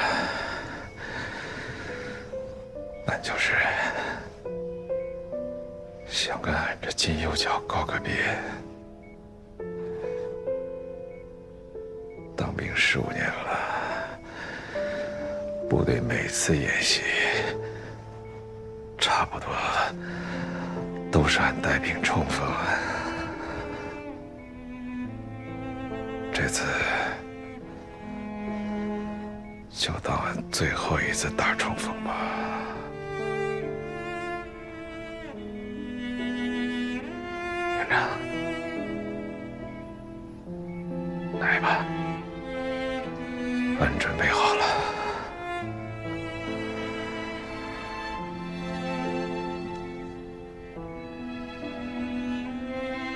我陪着你。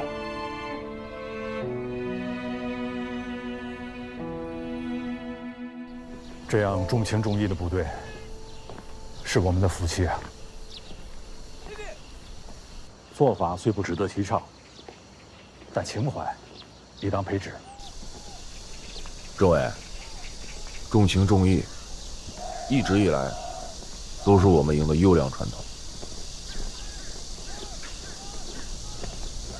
吴东胜的手术顺利吗？目前为止还算顺利。家里人呢？吴东胜是个大孝子，死活不让我们通知家里人。他爸妈年纪应该也挺大了，而且身体一直都不太好，都是郭子健在医院照顾。这个郭子健啊，现在情绪化比较严重，让他清醒一下，凉凉脑袋也好。只是没办法向人家父母交代啊。本来这次演习结束以后，吴东胜就转为5级士官了，可以一直留在部队里。但突然之间出了这样的事儿，腿也没了一条。如果真的就这样让他离开部队，咱们作为领导的，是不是得给人家里人一个满意的交代啊？想说什么就直说。请政委为吴东胜请功。这件事啊，很复杂。一则，更高层次的奖励咱们旅定不了；二则就是能定了，操作起来也没那么简单。我先谈谈上级的意图再说吧。关键还在于他们发送的这个情报。请政委为吴东胜请功。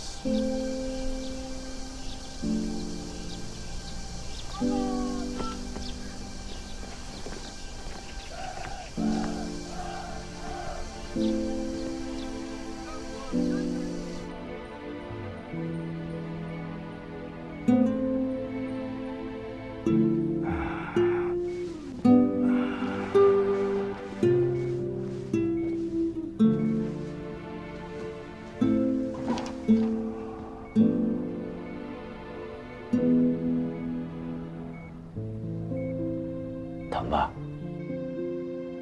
虽然打了麻药，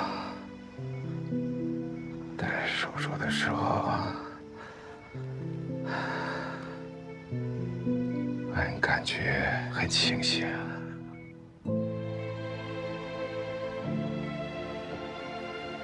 还别说，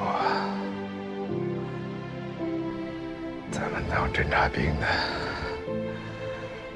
平常的那点训练啊，关键的时候还真能派上用场。是，一般的麻醉剂麻醉不了你的意志力。虽然不疼，但是能清清楚楚地感受到俺的脚，俺的金右脚，就那么一点儿没了。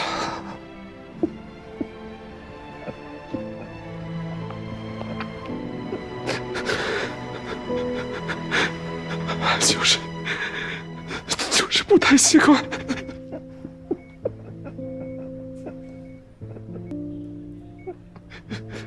营长，俺可以早的跟你说呀，只要是被俺这金右脚踢过屁股的那些新兵蛋子，大多都很有出息。踢得越多的，他们出息越大；踢得最多的，也比武比赛还经常拿金牌呢。那杨茂林，那就是最典型的一个。真的，我得时不时的，我就我去叫大夫。你说，没事儿，俺没事儿，俺就是想跟你聊一会儿。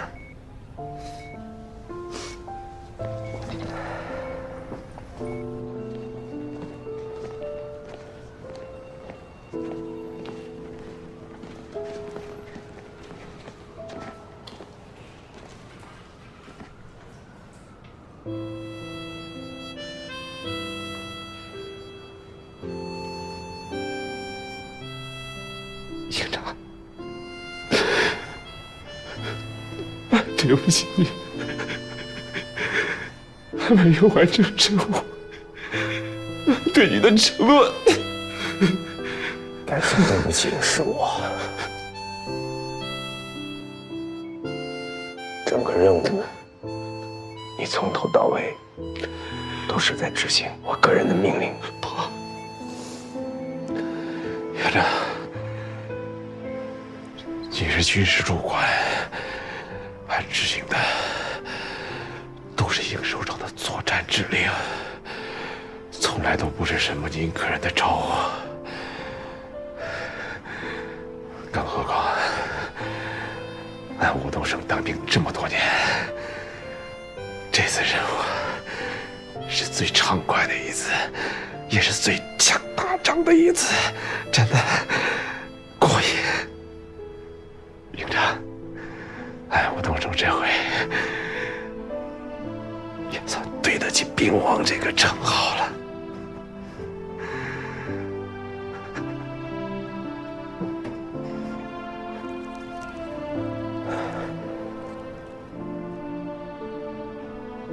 东升，你永远是我们一营当之无愧的兵王。以后的事，你不用担心，我一定替你安排好，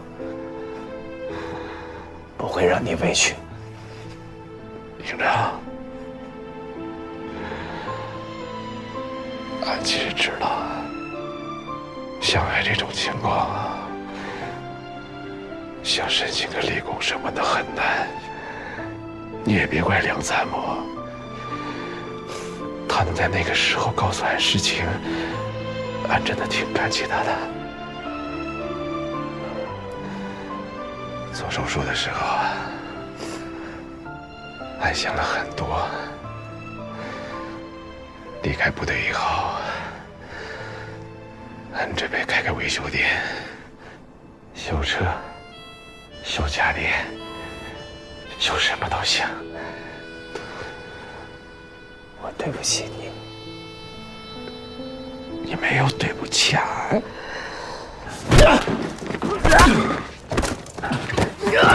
还手啊！你是全军比武冠军，吴班长他最看重你，用他的金右脚点化你最多。你呢？你把他金右脚弄没了，你就是这样报答他的。起来！你们干嘛呢？怎么回事？乱糟糟的！他们打架呢。没有的事儿。刚才是我自己不小心摔了一跤。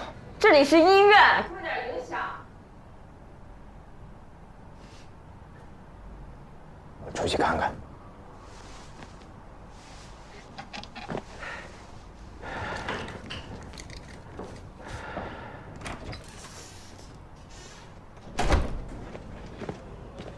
迷糊，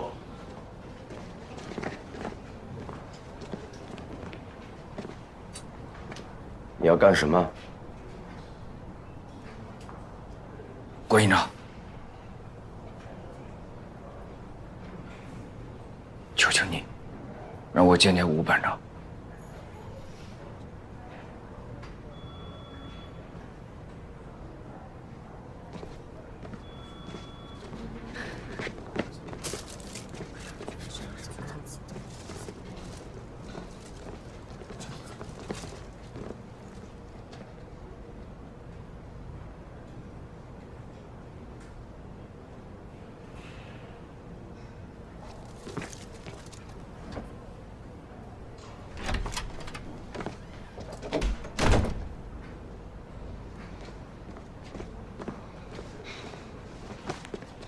没完了，班长是他害的，干嘛放他进去？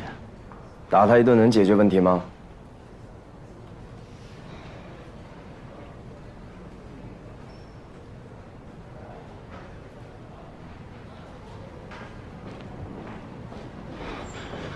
你跟着我干什么？留下照顾你们班长。营长，那你呢？我不能让吴东胜的右脚白丢。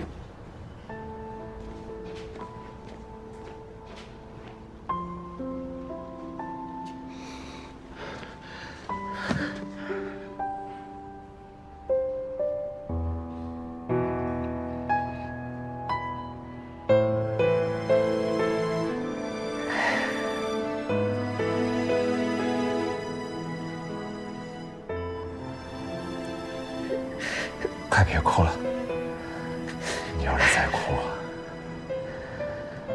小心俺拿着金右脚抽你了。班长，你抽我2耳光，解解气吧。胡扯！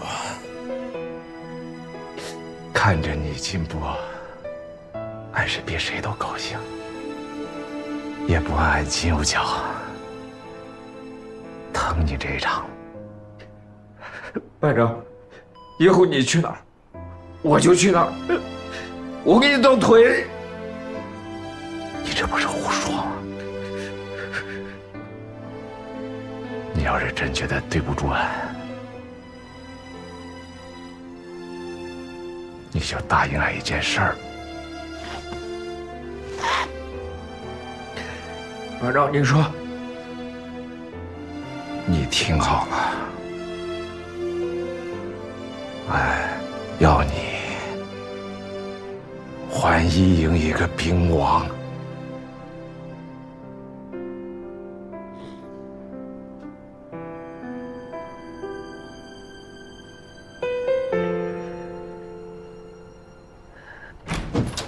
老三，吴东胜的事儿，吕丽到底怎么说？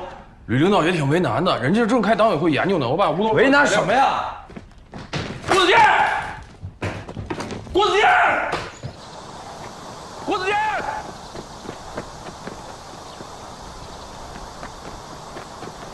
郭子健！同志们，这次常委会主要议题有2个：一是对这次演习中暴露出来的问题进行深刻反省，找准差距，迎头赶上；二是对郭子健同志在演习中的违规违纪问题拿出处理意见。我先说说吧。首先，我谈一下，在这次的演习当中，我旅在战时保障工作方面所存在的4个突出问题。郭营长，这是旅党委常委参加的会议，你不在列，你不能入会。我不要求列会，我只提一条诉求，5分钟就够。纪律就是纪律，你别说5分钟了，我1分钟。这怎么说不通啊？哎，你怎么说不通啊？你是不安静。你，首长，你看他，让他进去。今天党委会破个例，给郭大营长几分钟，党委会暂停一下，等他说完再继续。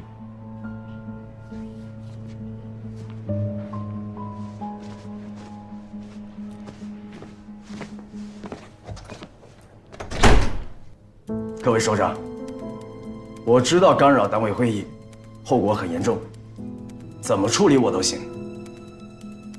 但眼下这件事，还请各位首长能够尽快敲定。不是有什么事儿你就直说吧。一句话，为吴东胜报功。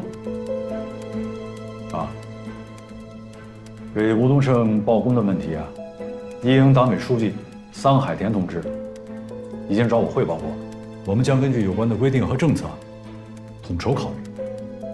你完全没必要到旅党委会议现场来提。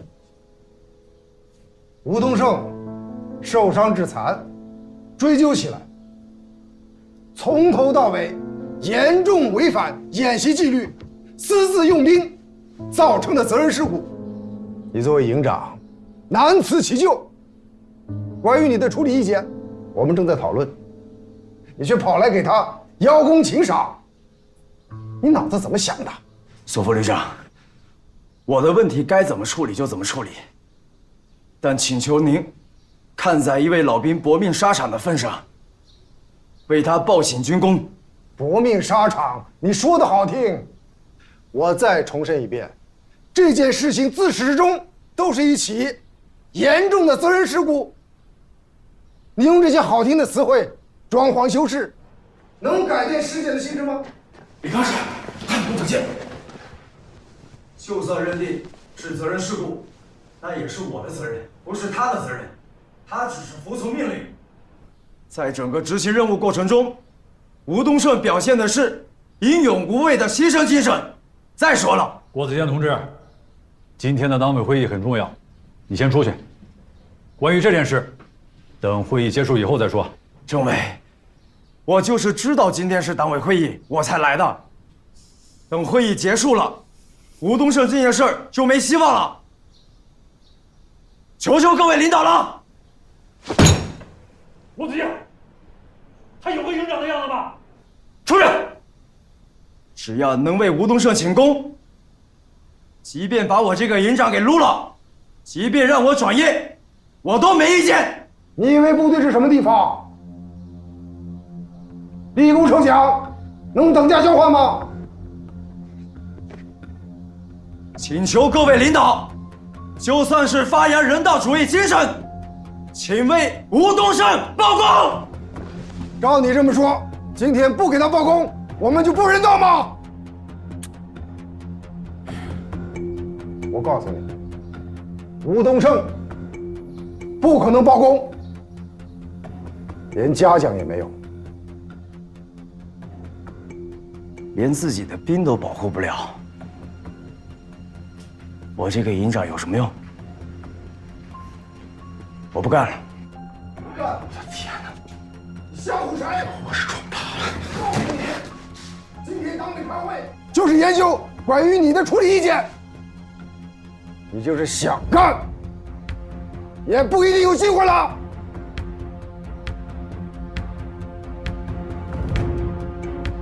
既然如此，那我也没什么可说的了。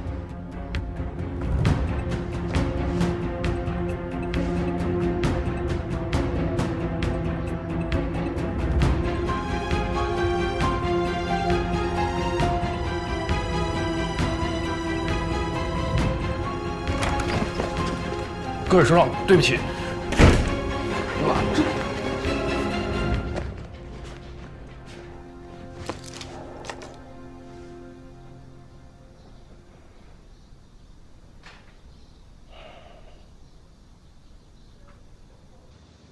保兵同志，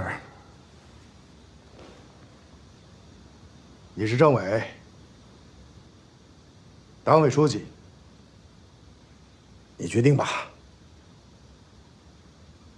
好。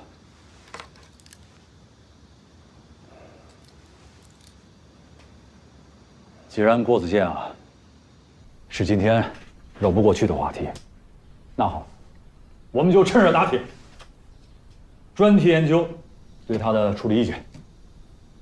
东方同志，先谈谈吧。郭子健，你这到的是哪一出啊？本来是还有希望的事情，让你这么一搅，彻底给搅黄了。希望个屁！你不努力争取，跟我废这话有什么用？你是吃强药了吗？吃强药你也不能到处咬人吧？行了，我不跟你废话，我也不用等他们处分我，我自己打转业报告，大不了我回去创业，养吴东胜一辈子。郭子健，你给我冷静点儿！冷静？你让我怎么冷静？你是没见着吴东胜，他的脚没了，他的黄金右脚没了。本来以他的能力，可以长期留在部队，以后老婆孩子也可以随军。可现在呢，什么都没了。你让他以后怎么养家，怎么生活？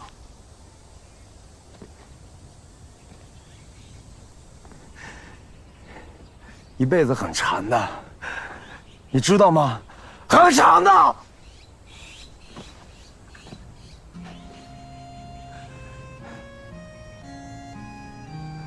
他们说的没错，一切责任都在我，我要负起这个责任。风从未停息，将喧嚣都吹拂后远去。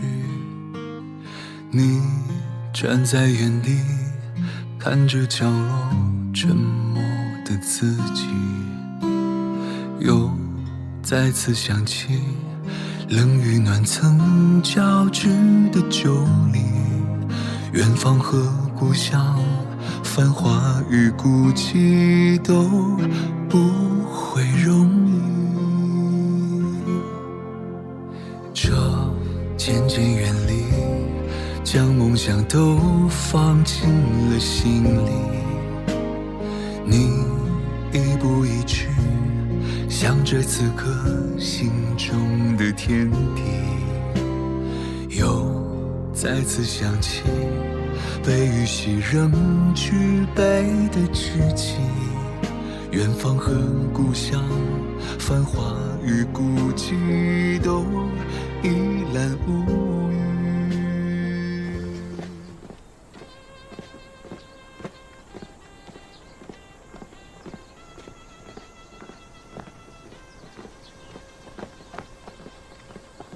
站住！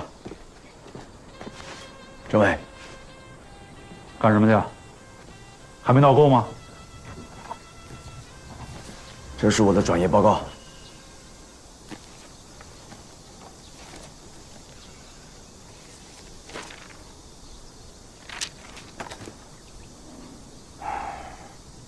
党委会已经研究决定了，从明天起你暂停工作，等待处理结果。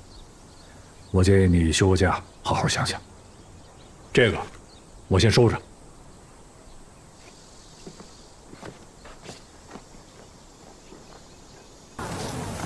这有人吗？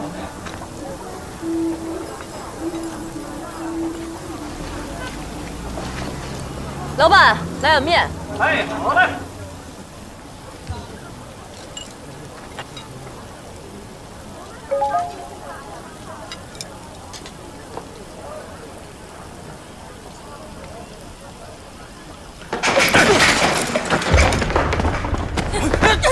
别动！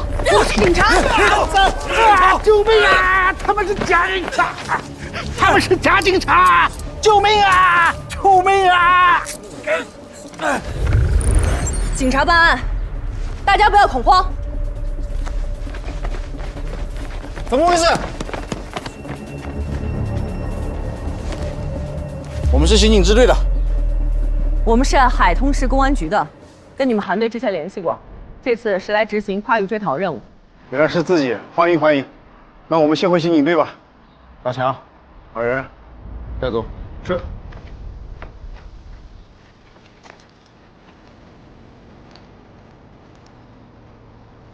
警察同志，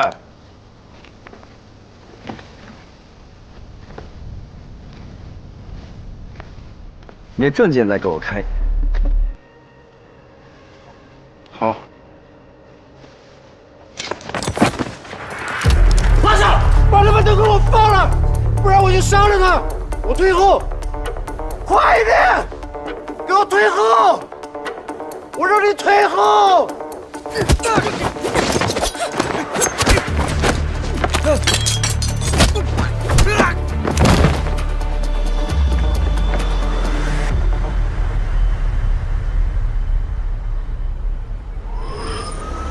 好的，感谢你们的配合，谢谢。了解清楚了。清楚了，你可以走了。哎，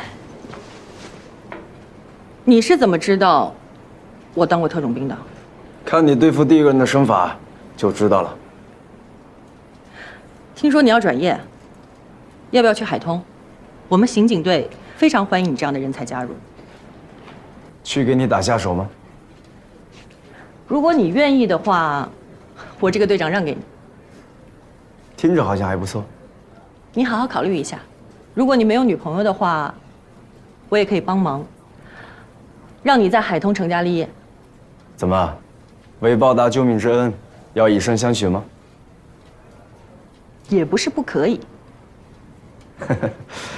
还是算了吧。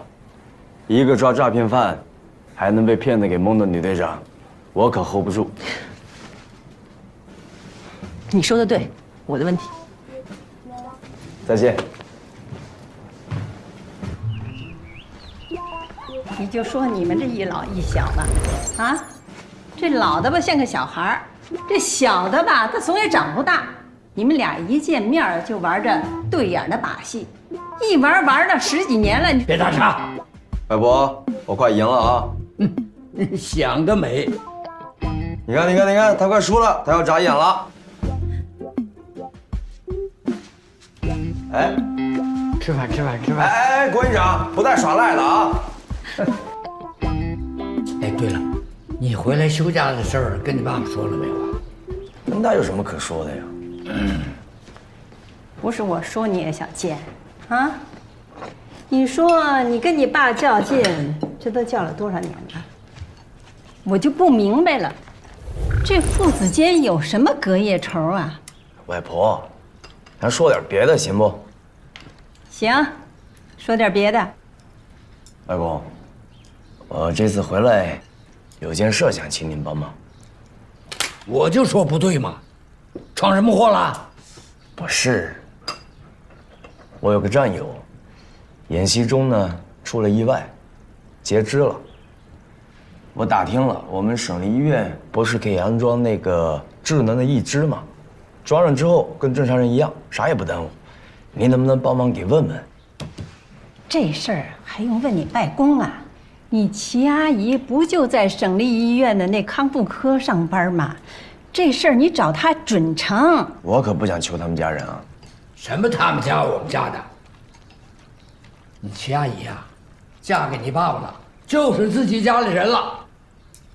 小健呐，你齐阿姨对你可挺好的，你要张不开这口，我替你说。哎，别，我自己打啊！来吃饭吧，来。对于这种两山对出的地形，虽然有利于防守，但明显不易出击。一则视线受限，二则迂回线太长，三则容易被围攻。当时蓝军指挥部的假目标就是设置在这样的环境里，但是后来被你们营的郭子健营长识破。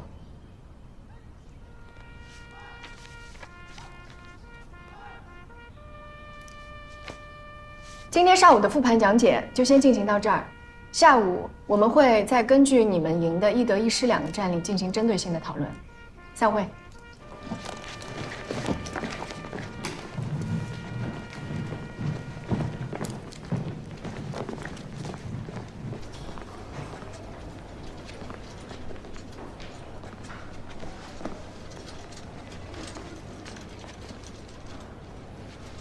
坐下。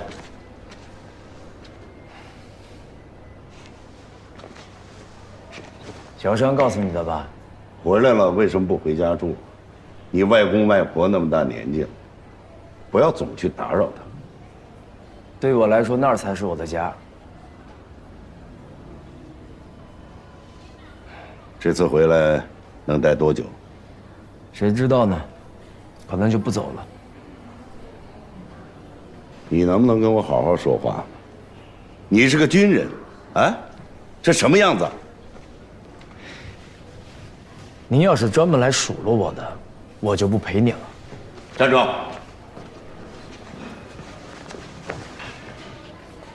找你齐阿姨什么事儿？是不舒服还是受伤了？跟你没关系。你说有可能不走了，是什么意思？就是你想的那个意思。你想当逃兵？我本来就不想当这个兵，谁爱当谁当去。你说什么？你再说一遍。我说，我就不想当这个兵，谁爱当谁当去。你给我回来！回来！子健，你们稍等一下。哎呀，你们俩又怎么了？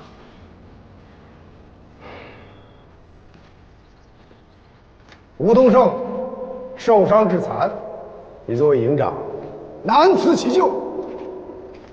从明天起，你暂停工作，开始休假，等待处理结果。事情真的没有到最坏的那一步，你不可以在这个时候自己说放弃。你想当逃兵？你听听他说的是什么话？啊，那是部队，想走就走吗？国家培养一个军人，那得多少钱啊？你先别生气，这事情不是还没搞清楚呢吗？有什么不清楚的？他就是被调到了野战部队，他怕吃苦嫌累。我哥才不是你说的那样呢。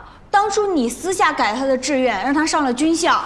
他这些年在部队一直干得好好的，上军校就一直是尖子生，现在都当上营长了。当营长有什么了不起的？老子当营长的时候比他还年轻呢。要我说，转业回来也不错，还能上公司帮帮你的忙。上哪个公司啊？我的公司不要他，我的公司叫什么？叫军梦。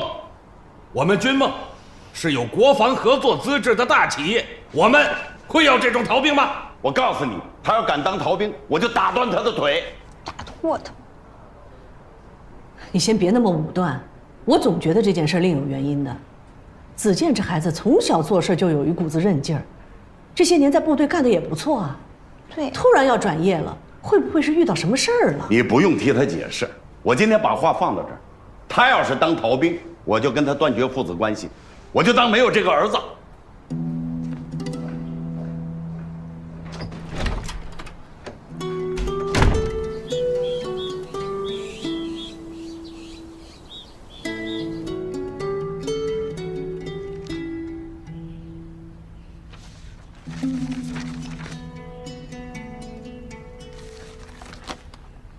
我看完了，先说说你的想法吧。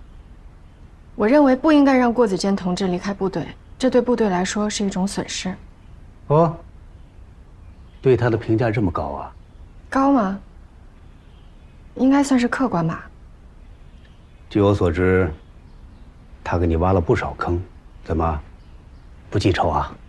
从个人的角度来看，他的一些做法确实让我非常气愤，但是从部队的角度，他的想法和思路很超前。老师，我认为他所追求的东西跟您一直跟我谈到的理念不谋而合。你真这么觉得？是，我真这么觉得。不是来替他求情的？啊，这算是求情吗？我还以为我只是在跟我的导师交流我的想法而已呢。明白了，郭子健现在就是一锅半生不熟的八宝粥，还需要慢火好好的煨煨他。外公外婆，嘿，小山来了，来，看快坐，快呢坐，可想你呢。我也想你了，外婆。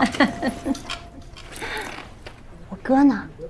一回来，一头扎到屋里就没出来，我也不知道是怎么了。能因为啥呀？又跟我爸干架了呗？又干架了？这回是为了什么呀？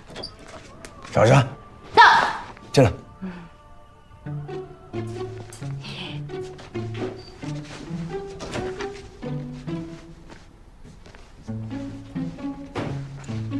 警告你啊，今天的事儿别跟外公外婆瞎说。什么事儿啊？转业的事儿？嘘。我这次保证不多嘴了。哼，你在我这儿已经没有信用了。我不是为了你俩能和好吗？那你就别白费力气了。我告诉你，我跟你爸永远不可能和好。哥，行了，别为他求情了，说了也没用。果然是我爸的儿子，说的话都一样，臭脾气也一样。哎，小徐啊，是我。我记得你跟我说过，你们家表弟跟我们家子健在一个部队。我想麻烦你跟他打听一下，子健最近的情况怎么样啊？啊，没什么，就是他爸爸想他了，这不好久没见吗？挺担心他的。好的，那就麻烦你了啊。哎，好，再见。给谁打电话？我们徐护士长有个病人的情况，我跟他交代一下。哦。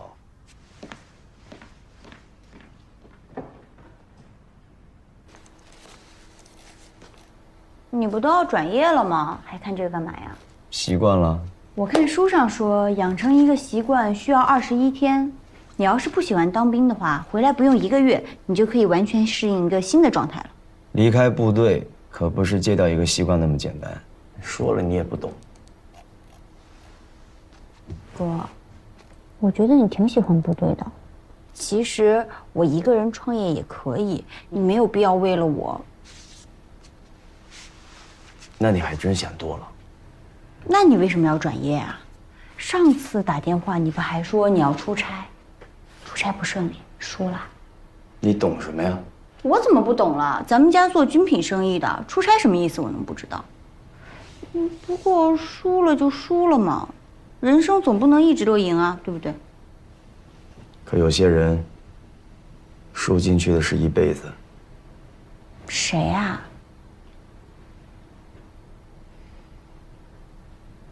行了，赶紧回去。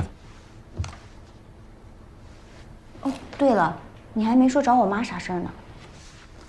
小山，将功补过的机会只有一次，你先说能不能完成任务？保证完成任务。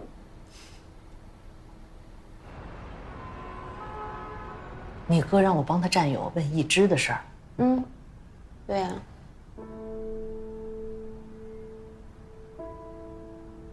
妈，你把他战友的情况发给我，明天我就去帮他问。好。哦，这事儿可千万不能让我爸知道，我爸那臭脾气你也知道的。就你爸，嘴上嚷嚷的厉害，其实心里边对你哥惦记着呢。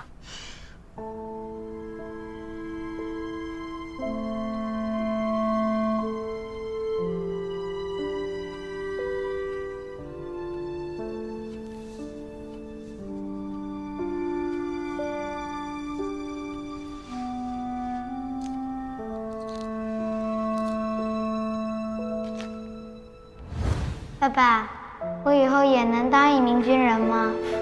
当然了，来。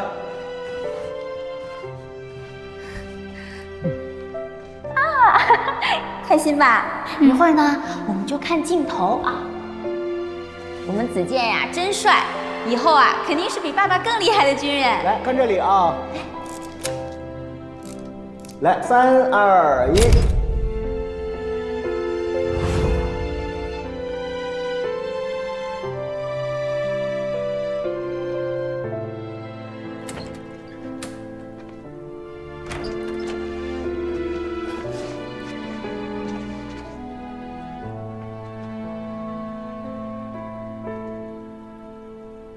儿子，咱们谈谈。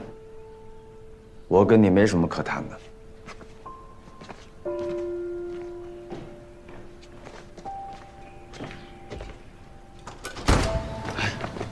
你这体力照我年轻的时候差多了。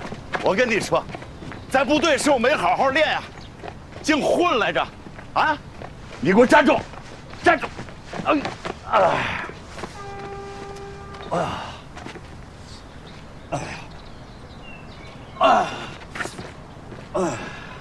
怎么了？你这骗人有意思吗？兵不厌诈，这叫战术。哎，我看体能不行的是你吧？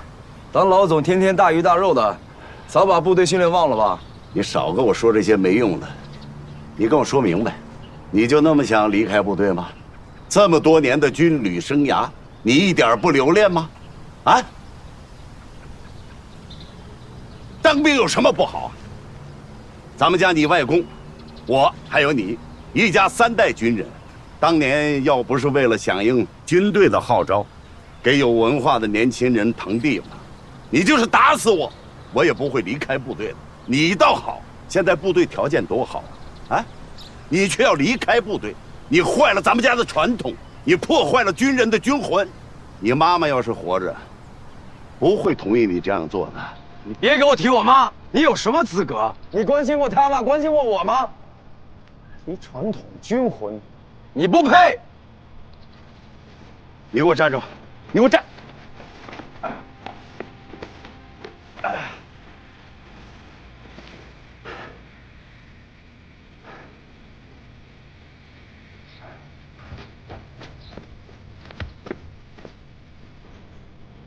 外公，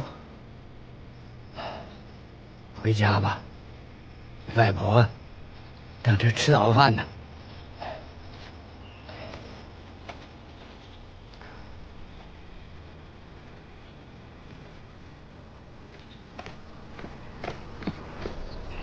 虎子，你不用总过来，这边有护士呢。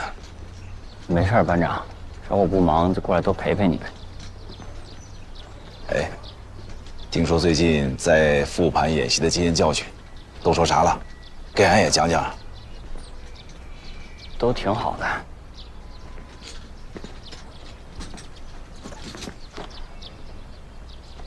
虎子，你今天不在状态啊？没有，班长。别以为俺现在少了一条腿就没法踢你了。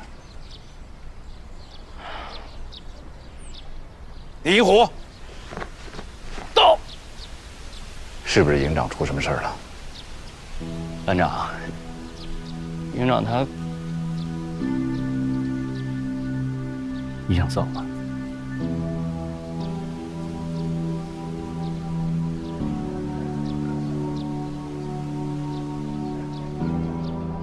郭子健他搞这么大个事儿，一个休假就完了？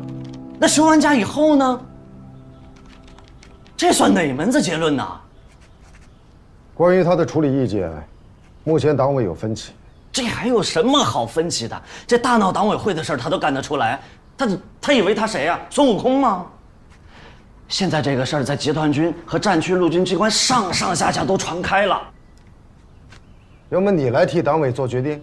不是，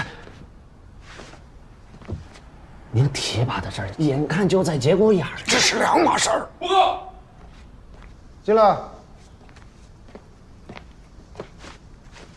什么事儿？首长，楼下有一个叫吴东胜的老兵找您。吴东胜。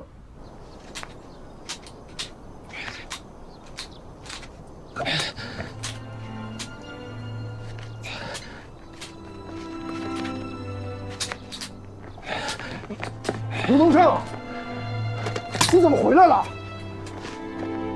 宋副队长，你的伤还没好呢。来，坐下。哎呀，慢点，慢点，慢点。来，你不要命啊！宋队长，俺的伤没事儿，俺什么功劳都不要，你让俺们营长回来吧。哎呀，吴班长，郭子健的问题不是因为要给你请功啊。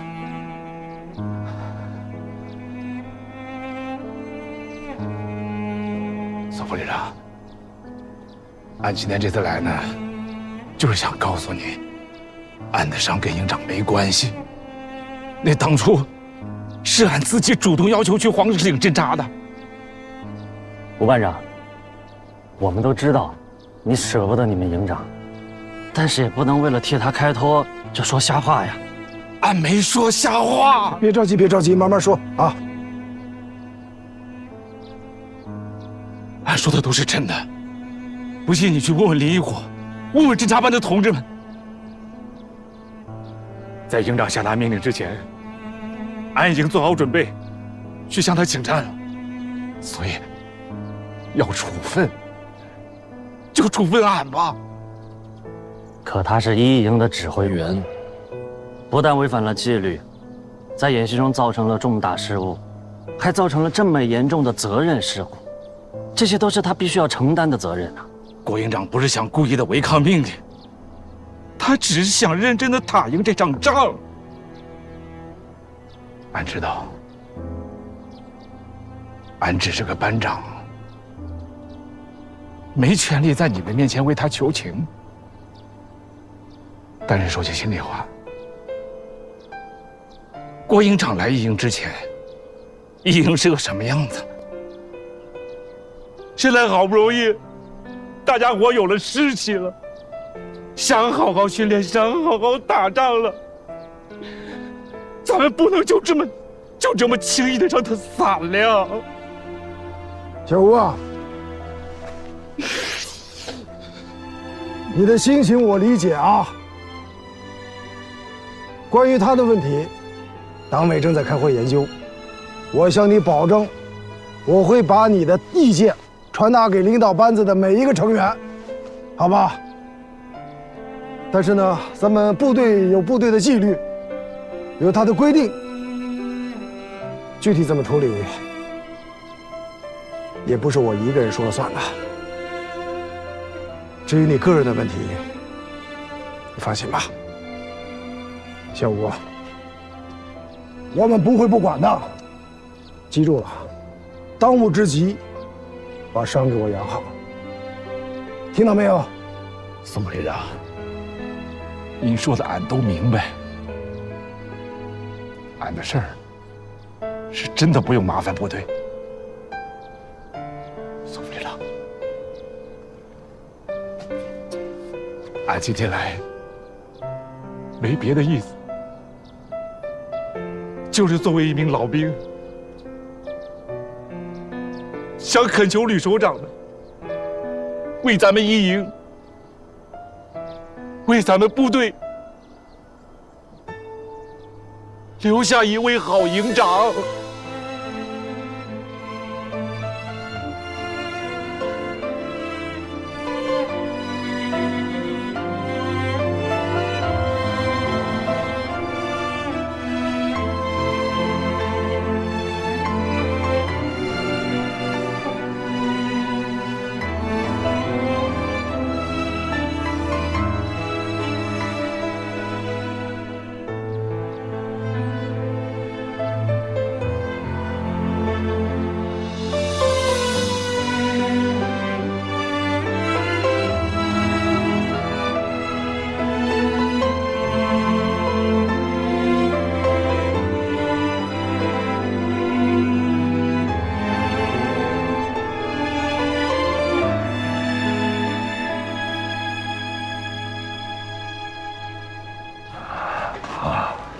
非得跟他较什么劲呢？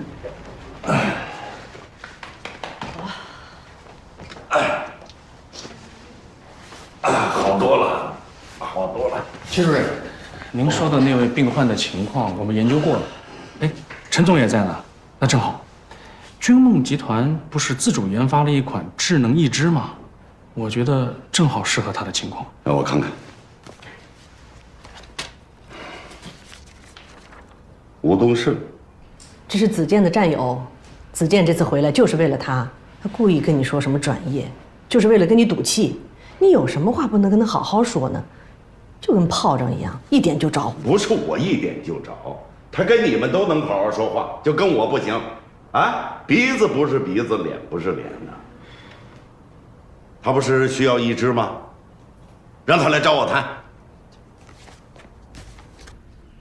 又来这套。他就是想让我跟他妥协，我知道。子健，那可是你亲爸，为了你的战友，什么妥协不妥协的？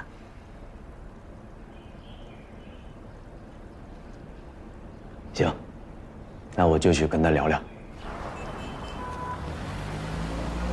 你这战友的腿是怎么受伤的？演习事故？跟你没关系。这就是你求人的态度？那你想怎么样？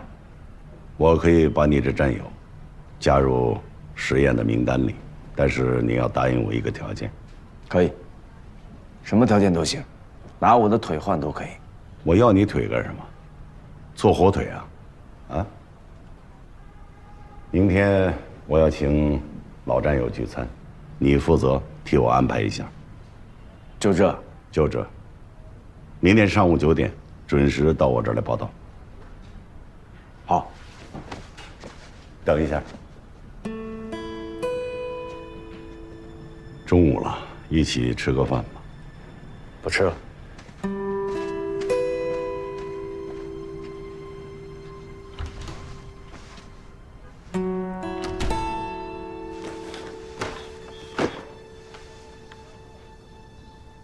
这干什么呀？你忘了小辉的生日礼物啊？儿子的生日都忘了。上回你可说过生日带他去动物园看老虎的。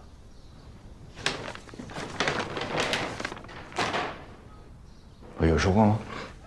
赶紧的，趁着最近忙完了，这周我和教导员值班，你多陪陪老婆孩子，别待会儿嫂子都忘你长什么样了。梁红梁参谋的讲评总结你也听了吧？啊？你觉得他的分析有没有道理？虽然说郭子健对于蓝军指挥所的打击被判定为无效，但是他能在那样的情况下，准确地判断出蓝军指挥所的正确位置，挺有本事的。可也正是因为这个原因，才导致他过于自信，选择进攻老虎口，放弃回援。对，这也是最终导致我们失败的原因。没错。玉皇顶一战，显然是龙远山给我们设的一个圈套。那我们来想一想，如果郭子健放弃老虎口，选择回援，结果能改变多少？不好说。如果是你，你会怎么选择？如果是我，我也会选择去老虎口。你不会，我也不会，因为我们都不是郭子健。是啊，郭子健就像一只猛虎，一般的条条框框束缚不了他。郭子健啊，郭子健，少了你这只猛虎，我们该怎么办呢？